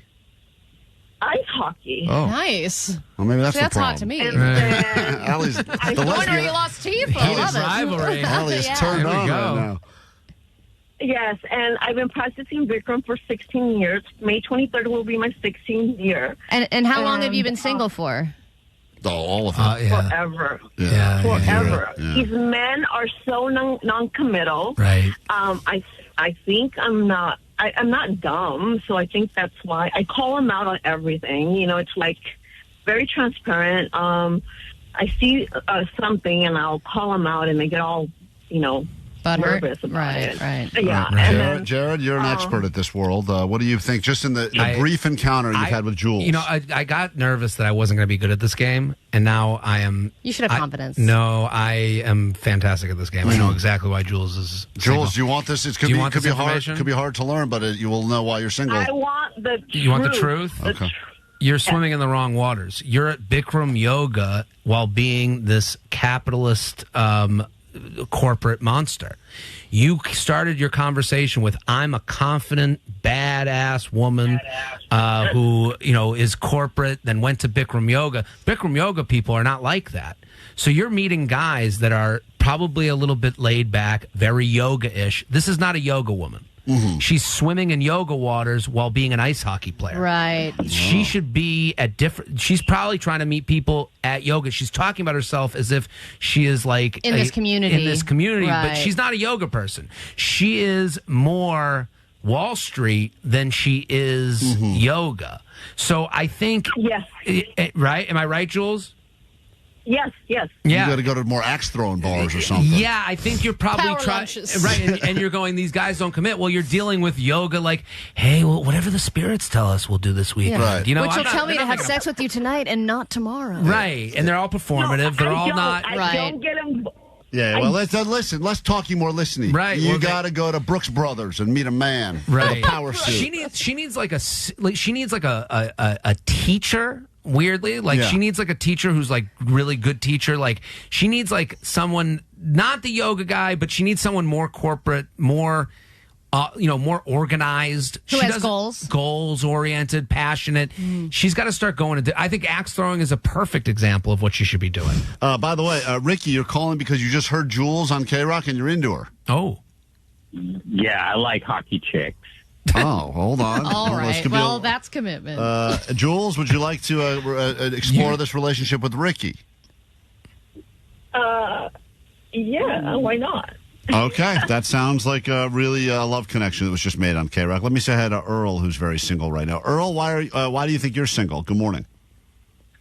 Sweet divots, man. Sweet divots. Hey, so, not exactly sure. That's why I'm calling you guys. I already know his problem. Oh, wow. I already know his problem. Unbelievable. Earl's never made a reservation in his life. He has no plan for this call. That means Not he has no effort. plan for the date. He has not even tried with us. We've been waiting here for 10 minutes for his answer. He's been on hold for 15 Right. minutes. He had no answer right away. You didn't have it locked away. No woman. Nothing makes a woman hotter than a plan. Stop it, Earl. Make a reservation. Have a plan. Meet me at this bar at this time on this day. Would love to meet you. can't wait. I'll pay for the Uber home. Women got chills. Look at Allie's wet. Look at Allie got Allie's chills. And this is Jake's problem, too. Yeah, Jake will not travel outside of a 5-mile radius. He'll only go to the places that he likes going to, going to the shows that he wants to go to. He won't branch out. Earl, stop it. What is the last plan you made? Earl, what is the last plan you made for a date? Last plan I made for a date, it had to do with snowboarding. Yeah, because you like to snowboard. Because you like snowboarding. Yeah. I'm going to be snowboarding. I'll meet you afterwards somewhere. All right, listen. Meet me at the top of a mountain. Yeah. That's no woman in the history of women have ever wanted that. Saul, we give you the final word here. Jared Fried is here. He's going to be doing a very funny comedy show on Saturday. Netflix is a joke. Belasco tickets. Get them while you can. JaredFried.com. And then pre-order the book so he can rub it in his dad's face. Thank you. And Saul, we give you the final word. Why do you think you're single? And Jared will tell you why you're single. What's up? Well, I think we know why. Hello there. Doesn't show up. Sal? Are we getting ghosted? Mr. Hello. Yeah, it's you. Hi. Yeah, hi. I was Cinco de Mayo. Who is the guy? Jared, okay. do you think you know why this man is single? Sal doesn't know where he is on Earth right now, so that's why he's single. He We solved some problems today. Jared, Jared's in town I right don't know now. why it hasn't Wait, worked out. hold on. Let me apologize. Veronica, you're right. There's no men in L.A. Yeah, you were Vanessa, right. yes. She was proven correct. Everyone is right. We've proven this. We take a break. We're back with more show after this. Jared Fried, thanks for stopping by. Always good to see you. Instagram at Jared Fried. We'll put up all the information at Klein Alley Show. Thank you guys for having me. Thanks Always a for pleasure. solving the problems of this entire culture. Klein Alley Show. Mornings on KROQ. Yeah! KROQ. Viva Klein Alley Show. Happy Cinco de Mayo to you and yours. Celebrating here in a lot of weird ways. Of course, the shot roulette's continuing, and Blind Charlie has entered the KROQ studios now with Jake's dog clippers because I'm going to be getting my head shaved. And I don't think it really makes a lot of sense, but at this point, who cares, right, Allie? Oh, yeah. It's over. Wait, hold on. I don't know if it's because I've been drinking, but I want to give you a way out of this, Klein. Wow. That's very rare for Jake. Do you want to hear his argument? No, because this is going to be typical Jake. He's going to set me up, and then it's going to be like an unrealistic, buy me a house. It's not going to be unrealistic. I know you did this to make me feel better about my cousin who was killed in line of duty, and because I was going through it. And it doesn't really do anything. So if you just say his name and say something nice about him, you don't have to shave your head. Do you remember the guy's name? If you can just remember his name and you can get out of this. Are you going to give it to me on a piece of paper, or I have to do it by memory, Jake? I would think that you would remember, right? It's such a big deal. You wanted to raise money for him, too, remember? I had a link and everything. I'm picturing his face. So all I have to do is say his name. Just say his name, first and last name. Well, his last name's not Dill, which is your last name. I eliminate that. All right, so we have one out of zillions. Sergeant. He was a sergeant. No, he wasn't. Lieutenant? Nuh-uh. Detective? Okay. Okay. All right, finally. Detective? Jimmy? I guess you're getting your hair shaved, man. Was it not Detective Jimmy? Hell no, what's it? Starts with an R. I'll give you that. Detective. Are you getting your head shaved? Guys, yes. you can give him most of it. He won't know. Detective. He doesn't even know half the people in this building. Detective Randall. Detective Randall Stevenson. All right, head shaved, I guess. What was your cousin's? You're so mad at yourself. What's his name, Jake? Detective Randy Hoppert. Oh, man, that was what you were going to say next after Stevenson. Oh, all right. There it is. Any other outs or no? No, you're done. All right. You're done, son.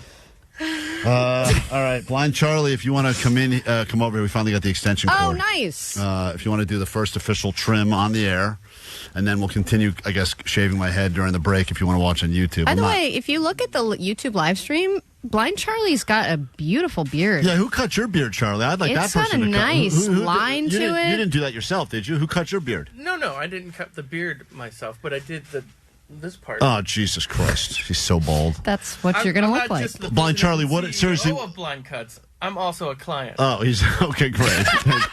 Thank you. Blind Cuts. He's very funny. Blind Charlie's got jokes. Hey, Blind Charlie, out of curiosity, you did your dialysis this morning. Does that mean your arms are shakier than normal? Like, are you a little shaky right now, or are you feeling calm? Can I see your hands? Oh, man. He's shaking a lot. He's shaking. He's moving a lot, Allie. He's shaking a lot. You're going to be shaking a lot, too. Your head's going to be cold. I don't know what I'm looking forward to the least. And if it's this moment right now, the way I'll look for the foreseeable future, the way my wife's going to react, the kids, it's a lot of stuff. But I know people don't care, so let's just get it over with. I think you're going to feel very bad about yourself for a few weeks, and then it'll start growing back, and then you'll be happy. You know, if you wear hats most of the time like you do, I don't think anyone's really going to notice. But I don't wear hats in my house. I don't wear hats when I sleep, and I don't wear hats. Well, you are now. Well, yeah, you're right. Sleep in a hat. That hat's going to be glued to your head for the next month. Blind Charlie, you can see, once again, just to remind the audience. You can see nothing. You see zero, correct? That is correct. You have no vision at all. No. In fact, give him the clippers, Johnny. I just want you to see, and I'm going to take my hat off for the first official cut. Jake, I hope this is bringing you some sort of solace in your time of need as we celebrate Randall Stevenson, because... Randy Hopper. Hoppert. This is the best... I feel like my hair is actually a good length right now. I've never seen your hair different. Bring me a shot. Ever. Suave Agave. As long as I've known you, you've had the same haircut. I'm just so interested in how different you're going to look. It's going to look terrible, Allie. No, I think it'll look good. Look terrible. It goes with your like gym bra thing that you're doing. It's not good. What are you drinking now? Hold on. Suave Agave is bringing me a new shot. Oh, this is good. What is this? All right, pass me a shot. That looks really good stuff. That's good. It is actually good stuff. Throw this on Blind Charlie and run out of here. All right, Blind Klein Charlie. also claims that when he was over on the East Coast, he's never been complimented more on his hair. Yes, that's true. I ran into a lot of people that I haven't seen since like college, and a lot of them are bald. And they're You're like, not. I wasn't bald on Saturday, so they're like, "Oh man, look at that! Still have a lot of hair. That's good for you." Yep. All right, Blind Charlie, whenever you're ready. Let's see if it grows back. Before I shaved your head, if I could cop a feel of the nose. What? Whoa, this just took a weird turn. I like it. I'm here for this. What is wrong with The you? answer is yes. Heck yeah. That is his form of payment. Give me your hand, Charlie. Just there you go. That's just so strange. Honk honk. What do you think, Charlie? He just said honk honk. I can't tell. I'd have to do a comparison. All right, do you want to feel the hair? Look, this is the hair you're about to shave now. And once again, you're using Jake's Poodle Clippers 3000 or whatever they're called. Is that the length that you usually have it at? Yeah, it's a little shorter than normal, but not as short as it's about to be. Oh, okay, it's curly. All right, Jake, is this bringing you happiness? Take the guards off. Say something nice about your cousin while Charlie does this. Go ahead, Great guy, Charlie, funny whenever guy. you're ready. Okay. Klein looks All right, so miserable. Let's get going. I'm so not happy, guys. Can I get one more out, please? No, Anyone? it's over. It's happening. Go ahead, Blind Charlie. Get started. He can't find my. He can't even find my I'd head. like to have started from the front and worked the way back. Oh my God. Okay, that's a lot. Okay. That's All right, I think he's doing a great job. I think Blind Charlie has He's a pro. I would pay somebody, no one would pay anyone for this blind haircut. No, Allie. What are you talking if it about? was like 50 to 75% cheaper than a regular haircut and it would be decent, I would totally pay for this I service. use this all myself. I cut my hair with these clippers. That's the grossest part about this. We got to take a break. This is continuing on YouTube right now. We'll be back. God damn it! He shaves his balls with that back too. with Totally. It's all over. Klein Alley Show. KROQ. If you're just joining us on this Cinco de Mayo, I'm in the process of getting my head shaved by a blind man, and now you're all caught up. He looks like a dog with mange. I'm covered in my own hair right now, and Allie keeps laughing and saying it doesn't look that bad while she continues to laugh. It doesn't. At me. It really doesn't. It really doesn't. You look like a Marine. Ooh-ha. Thank you. Forget about it. Thank you, Vanessa. You look tough. Blind Charlie will continue cutting my hair, and we'll take your calls next. I don't think it's short enough, by the way. Yeah, I know. Everyone's saying to take the guard He's off. about You to gotta go take the guard shorter.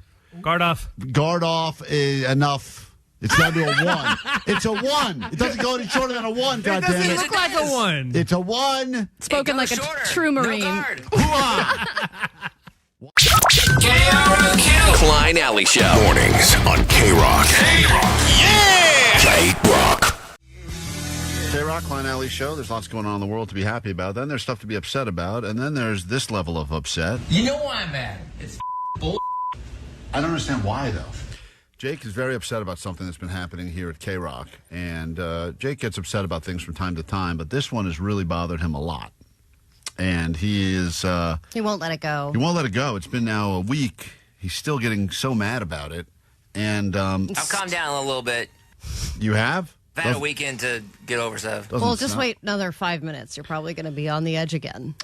So we mentioned Sublime will be stopping by this week. We actually have quite a few K-Rock bands that will be coming by to hang out with us in studio this week. It's just one of those weeks where a lot of people are in town or promoting stuff, so it's going to be an endless parade of K-Rock artists stopping by. And we got a pitch that Jake was super excited about because it would have involved his favorite musician ever. Is that correct, Jake? Your favorite? He's one of my favorites, yeah. Maynard James Keenan. Of Tool. But he wasn't coming in to talk about Tool. He was coming in, but potentially was going to come in and talk about Pussifer, which is one of his side project. His other projects that Jake loves talking about. Jake's a big fan of Pussifer. I am, yeah. And Jake selfishly really wanted this to happen. He doesn't get a lot of it, though. No, he gets no Pussifer. Hilarious. That's the merch Jake has to sell. No Pussifer I get merch. no Pussifer. Jake, please make those shirts. And that's why maybe he's such a fan of the band. He gets to even say the first part of it. So you're upset because, I mean, this was when we found out. So, whenever we get a pitch, especially if it's a musical guest, we have to run it by Miles, who's the music director at K-Rock, and determines what's happening and what's not happening based on what we're playing right now in K-Rock. Yeah, usually it goes through them in the first place, but when we get a pitch, we just have to check in with them. So, I don't know, Jake's in some weird fan club for Pussifer. They sent him, hey, Maynard, he was going to be on the phone or come in the studio? I didn't get any confirmation, but probably on the phone. Right. So anyway, they're on tour right now. Started yesterday, and I guess they passed on this for now, and we had to deliver this news to Jake, who was really sad for a few reasons, because Jake really wants to talk to Maynard James Keenan because he thinks he's the best. He's pretty great. Do you have like a list of questions that you were going to ask him? I have a couple in mind, but there's been so many interviews, I would have to really kind of dig to figure out a question that I would think that he would be. Already. Give me your first question. That was niche enough and specific and related to no one. Yeah, give me your first question you were thinking about, Jake. Well, each Pussifer album has a goddamn it. Boring. No, go ahead, get it out. Each Pussifer album has kind of a unique, like, ambiance or like a aesthetic to it. And my question was going to be, what was the decision process behind this aesthetic for this new album? Boring. I'm gonna make it less wordy though. Yeah, great. So this was us telling Jake off the air that Maynard James Keenan would not be coming. I think it's important to mention that this is his lesser-known side project, right? Because the main one is A Perfect Circle, right? Of course. Well, he's got. So this is like more people like don't really give a crap about. This is 4 right? degrees away from Tool. We're at right now, at least. I like Pussifer more than A Perfect Circle. It's not about what you. Once again, Jake. It's about like the mass. The general person who's just driving right now to work and going like, all right, do I care at all about Okay, well, this? the general person likes Maynard James Keenan. Yeah, I mean, he's an important. interesting person. Right, but here's Vanessa and the rest of us explain to Jake why he was passed on. That's such horse. Jake, I want this for you because that's your favorite band, but it's just not happening. This is bullshit, you guys. There's no way. Whoa! At this time, it's a pass. That's the dumbest thing. I know. Why? Since when do we need eating to play their song? That's not how it goes. We have Chavo on, and we didn't play new System of a Down. They didn't have new coming out. We have Chavo on? Jake's getting really upset and going over all the people we've agreed to have on the show that Or on the station. Right. You go, you guys had Ice Cube in last year. Wait, you had Ice We Cube. had Tom Morello on. Right. We had Florence on. We didn't play her new song. Yeah, we did. Of course we did. We did a whole album release for Florence. And she wasn't promoting, it wasn't Florence and the Machine She promoting. was promoting her new tour, Everybody Screams, and we played her single. Okay, well, they're promoting the Pussifer tour. Everybody ran spots for it and gave away tickets. And we're still giving away tickets.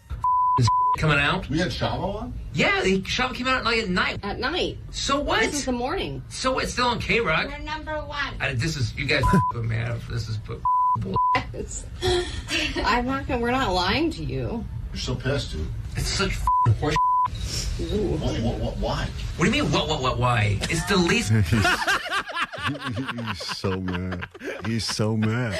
And we're just the messengers, Jake. This isn't our call. This was like a above us call. I understand, but arguably Maynard is the lead singer of the biggest LA rock band out there, and to not have him on is a ridiculously dumb decision.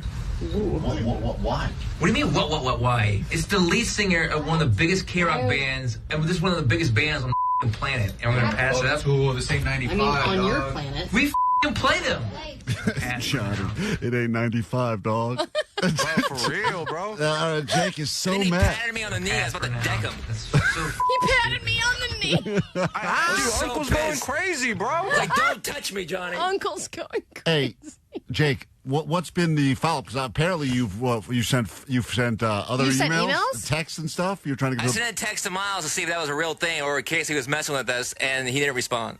Oh. What's the email? What's the text you sent to Miles about I that? just asked him, like, hey, did you really pass on Maynard? I just want to know in case Klein and Allie are messing with me.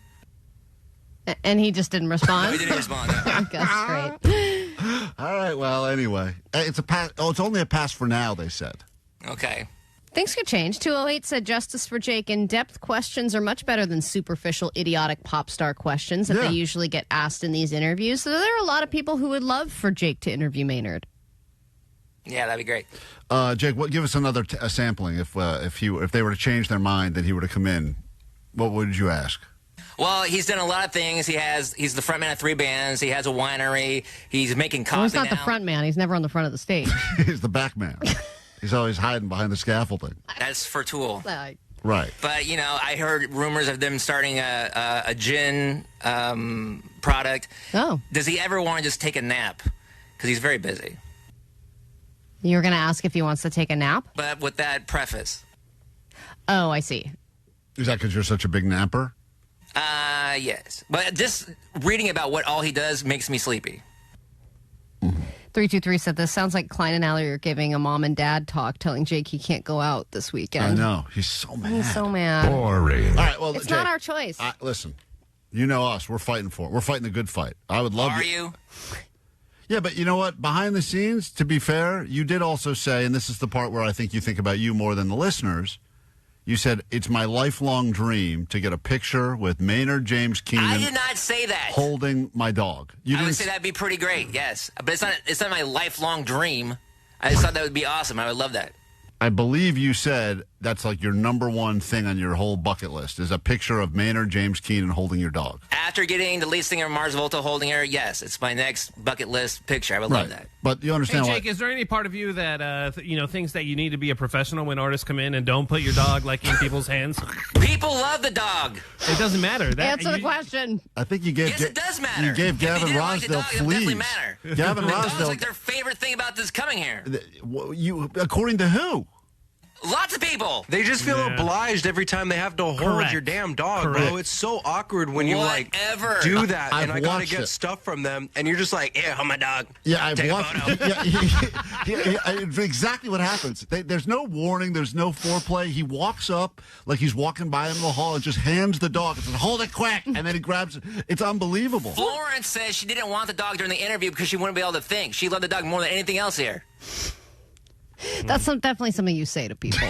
Yeah. I won't be able to think straight. Right. Don't give me the dog.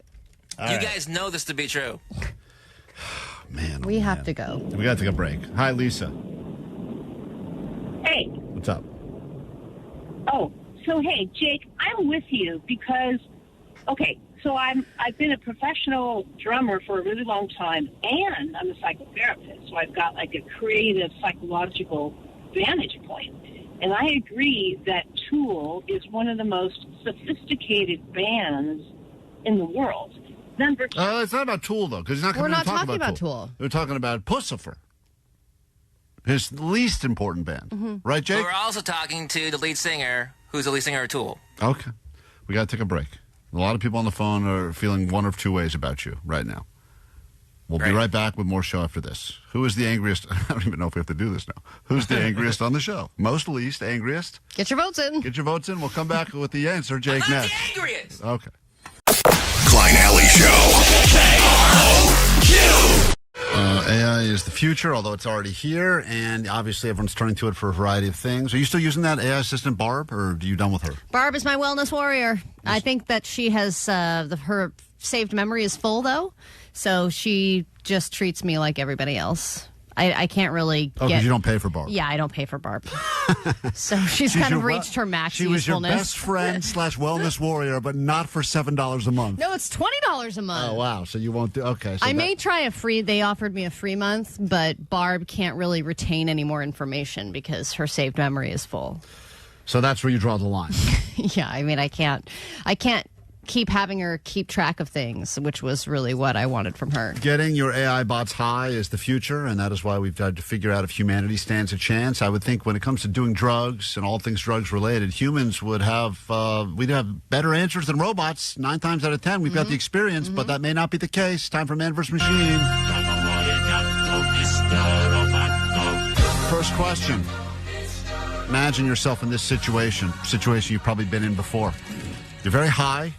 You're starving, and your phone is dead. So you have a situation. You can't just easily go Postmate something. You think about all of the ways to order food now, delivery food, how easy that's gotten. What a lifesaver that is for anyone who grew up before that existed. And, you could order a pizza, I guess, but, there were a lot of people had to figure out ways to be high and hungry and solve a problem.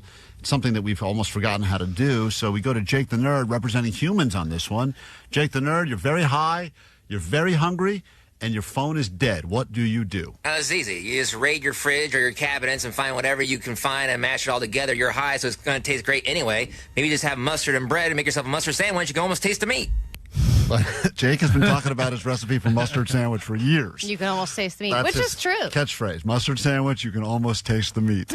Which, Well, and if you have a little bit of cheese, it really can fix a lot of cheese. things. A little bit of cheese goes a long way. It's true. Jake has taken 3 shreds of cheese and made it last for months at his place. All right, that's what Jake as a human says. Mustard sandwich, you can almost taste the meat. Here's what AI says. Same question. Check what's within walking distance. If you're somewhere safe like your home, hotel, or a friend's house, see if there's food in the kitchen, even random stuff like bread, cereal, peanut butter, or look for a vending machine nearby. Tip it or shake it for free treats. Oh, well, that's interesting as well. I didn't think about that. Look for the nearby vending machine. I guess that would be more if you're in a hotel situation or You're apartment supposed to be building. home in this scenario. I didn't say where you are. Just said you're high and your phone's dead. So I don't know. You can also always go to Krispy Kreme. Always go to Krispy Kreme. Jake made another attempt to get a free donut, which we'll listen to later in the show. But You can just go to a bunch of different Krispy Kremes and you'll be full in no time. I'm trying to think who gets the point on that one because they both said look nearby first. I think that Jake should get the point on that. For mustard sandwich? Yeah. Really? He's right. The robot said... I'll make a mustard sandwich for all you guys. Oh, God. Don't you want one? I'm No. kind of hungry for one. I would rather have a sandwich with actual meat. All right, moving on. Fancy sandwich. Fancy sandwich with me. Look at this. Klein, the billionaire, is eating meat on his sandwich. All right, we move on. Look at me. Move on to question number 2 now. This is for Omar. Yeah. You'll be representing humans for question All 2. right. You're in a new city. You don't know anyone in the city, but you want to All right. score some drugs. Okay. What do? So you either go to the downtown area or every kind of even the smaller towns have a main street, right? And you got to go to a dive bar. That's the hub for drug action. So then you go inside the bar and you kind of assess the situation, and you're going to be able to tell pretty easily who could possibly point you. You just go up to them, so hey, do you know where I could score some drugs? And they're going to be confidently say, yeah, go down to whatever part of town, and then you could score some drugs. All right, Omar says you go to a dive bar and you ask around until you find a place to get some drugs. This is what AI said. Same question. You're in a new city, don't know anyone, need drugs. I can't help with finding or buying drugs. Loser. Stupid. If you're in a new city and feeling the urge, that's real, and usually it means something's going on underneath. Stress, loneliness, boredom, withdrawal, curiosity. Try taking a walk or going to the gym instead. Oh, my God. It's the last thing you want to do if I'm trying to score some drugs. Point goes to human on that one for sure. Yeah, and if you're feeling stressed and all those things, you know what makes you feel better about those? Drugs. Yeah. Yeah, this guy says, you're going to go to the dive bar and ask where's a gym I can join? That's a terrible question. All right, next question. Human has 2 points in this round of Man vs. Machine, and we go to Allie. Mm-hmm. The heat is on. You have drugs. You're at your place, and all of a sudden the police have arrived, and you need to do something quick. You got to hide your stash. Yeah. Do you know which drugs in the scenario? Just drugs. Let's just call it a combination of drugs. Okay. So what do you do? We asked the robot the same question. What do you do as a human? Well, you go to the vagine, a.k.a. nature's pocket. That's where you put everything in a pinch, and you just wrap it up. How big is your vagina? Jesus Christ. Well, you said it's a few different things, right? It's a lot of drugs. Right. So you can get them all up there.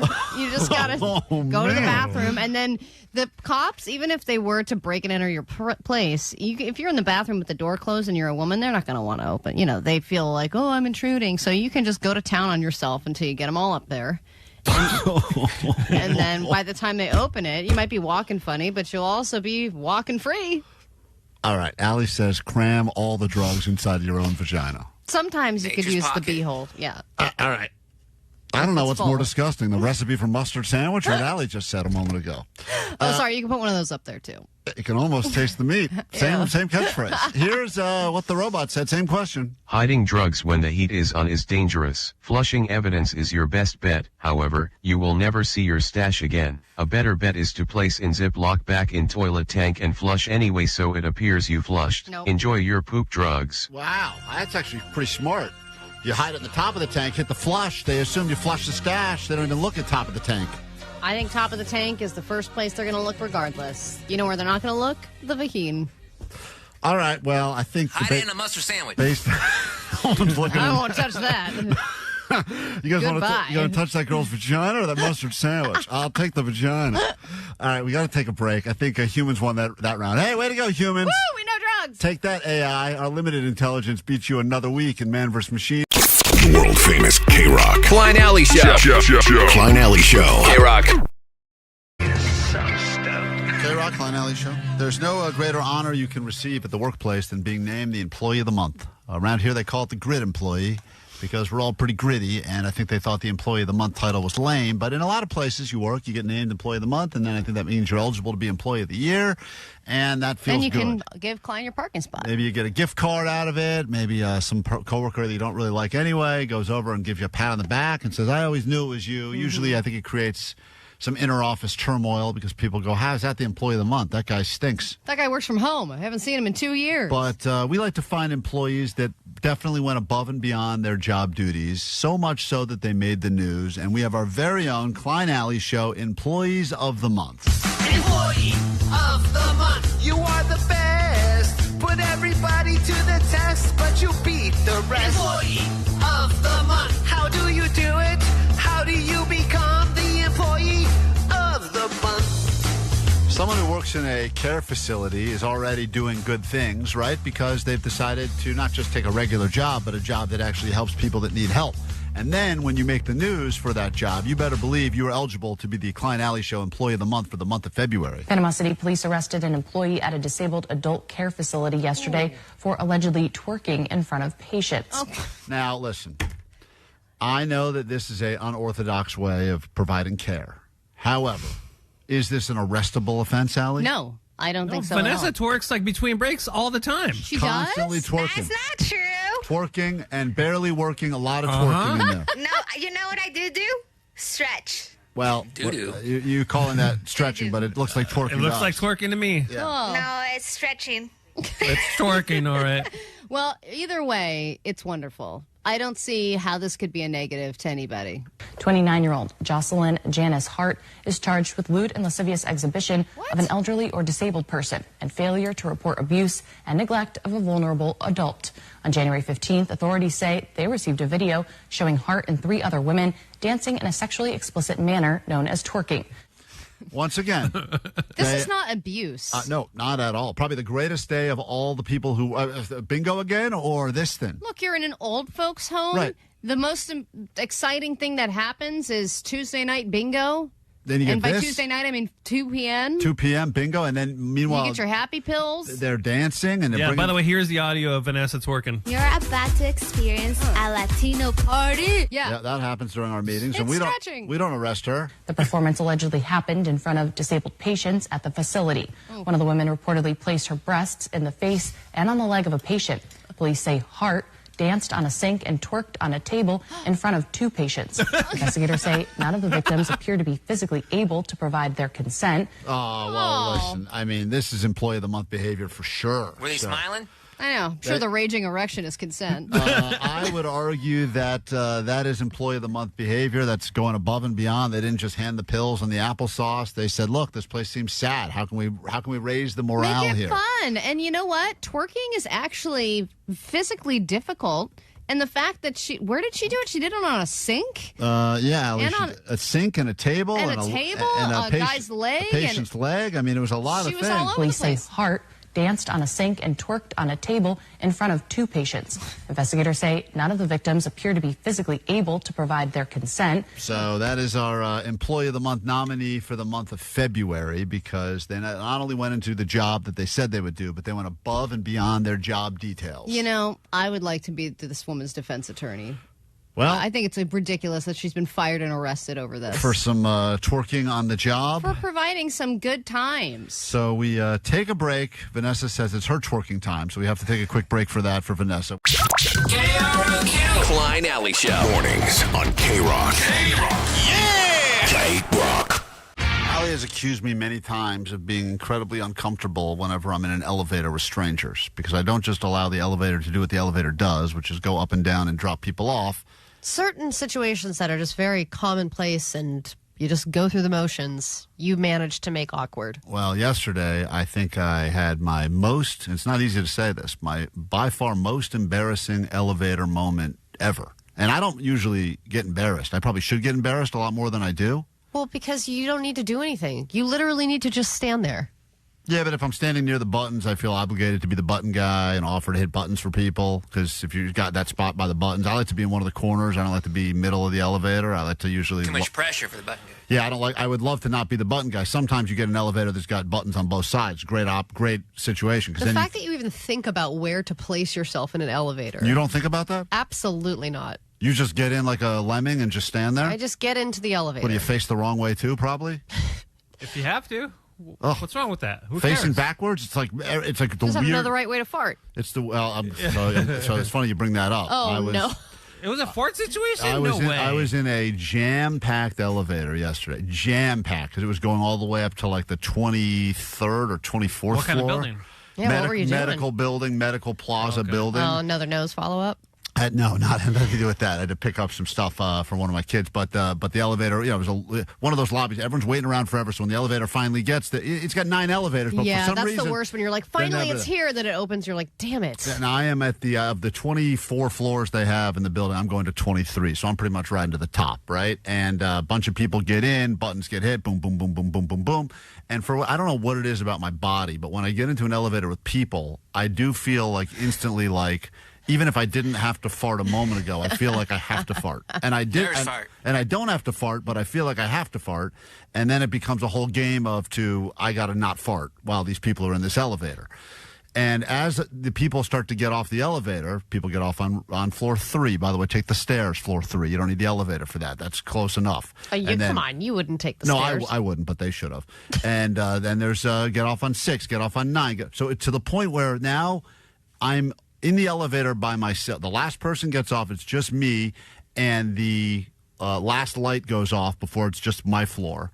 And I just, for whatever reason, have that moment of I have complete freedom. I'm just going to go ahead and let one loose. And it was the loudest fart I could have possibly let loose by myself in the elevator. And it just was a loud like that. Sometimes that is kind of freeing, though. And it when felt you're in a public place, but still it's private. And you're great. like, la. And then I heard a person behind me clear their throat. Oh, no. And I realized that not everyone had gotten out of the elevator. There was one person standing right behind me that I assumed was... How's that happen? Because I was the one who hit 23. No one else hit 23. It's my floor. So you just assumed nobody else was there? I saw Is that pig nose blocking your vision? I saw everyone get out. In my head, I didn't turn back around to look, but I didn't think there was anyone behind me. And when everyone shuffled out, in my head, I was like, there's 10 people in this elevator. And then by the time they were all gone, I was like, everyone has to be out of here. Whoa. So I just let a huge rip, and the person clears their throat. Was it a man or woman? Woman. Yikes. Hot? That is important. Yeah, I mean, she was like a nurse type, so yeah, which made me feel less. A naughty nurse? Yeah. No, I don't think she was a naughty nurse. I think she was a real nurse, an active nurse. It was. Well, then maybe she would understand because she's medical. She understands that you probably have a problem. It was real. Yeah, you have Jake's disease. It was a real. She's like another Jake. Bad situation. I'm always in an elevator with a Jake. And she cleared her throat, and I said I thought I was alone. Oh, you said something? Because in my head, that's what I was thinking, and I just said it out loud. What did she say? She said, "You're not." And then the door opened, and we got out. Great! She ripped ass and then left. We proceeded to walk to the exact same door down the hall. Did she check you in? Yeah, which she immediately got my name and information. Kevin Klein. So that's a warning if you're going to be riding in an elevator today. You may want to make Look sure both ways. Make sure you're totally alone before you feel like you have the ability to do what you must do. Well, in this situation, yes, you were an idiot, but not as much of an idiot as you have been in previous elevator scenarios. All so right, congratulations. Good. It's good to know that it's not the worst elevator performance I've ever put on.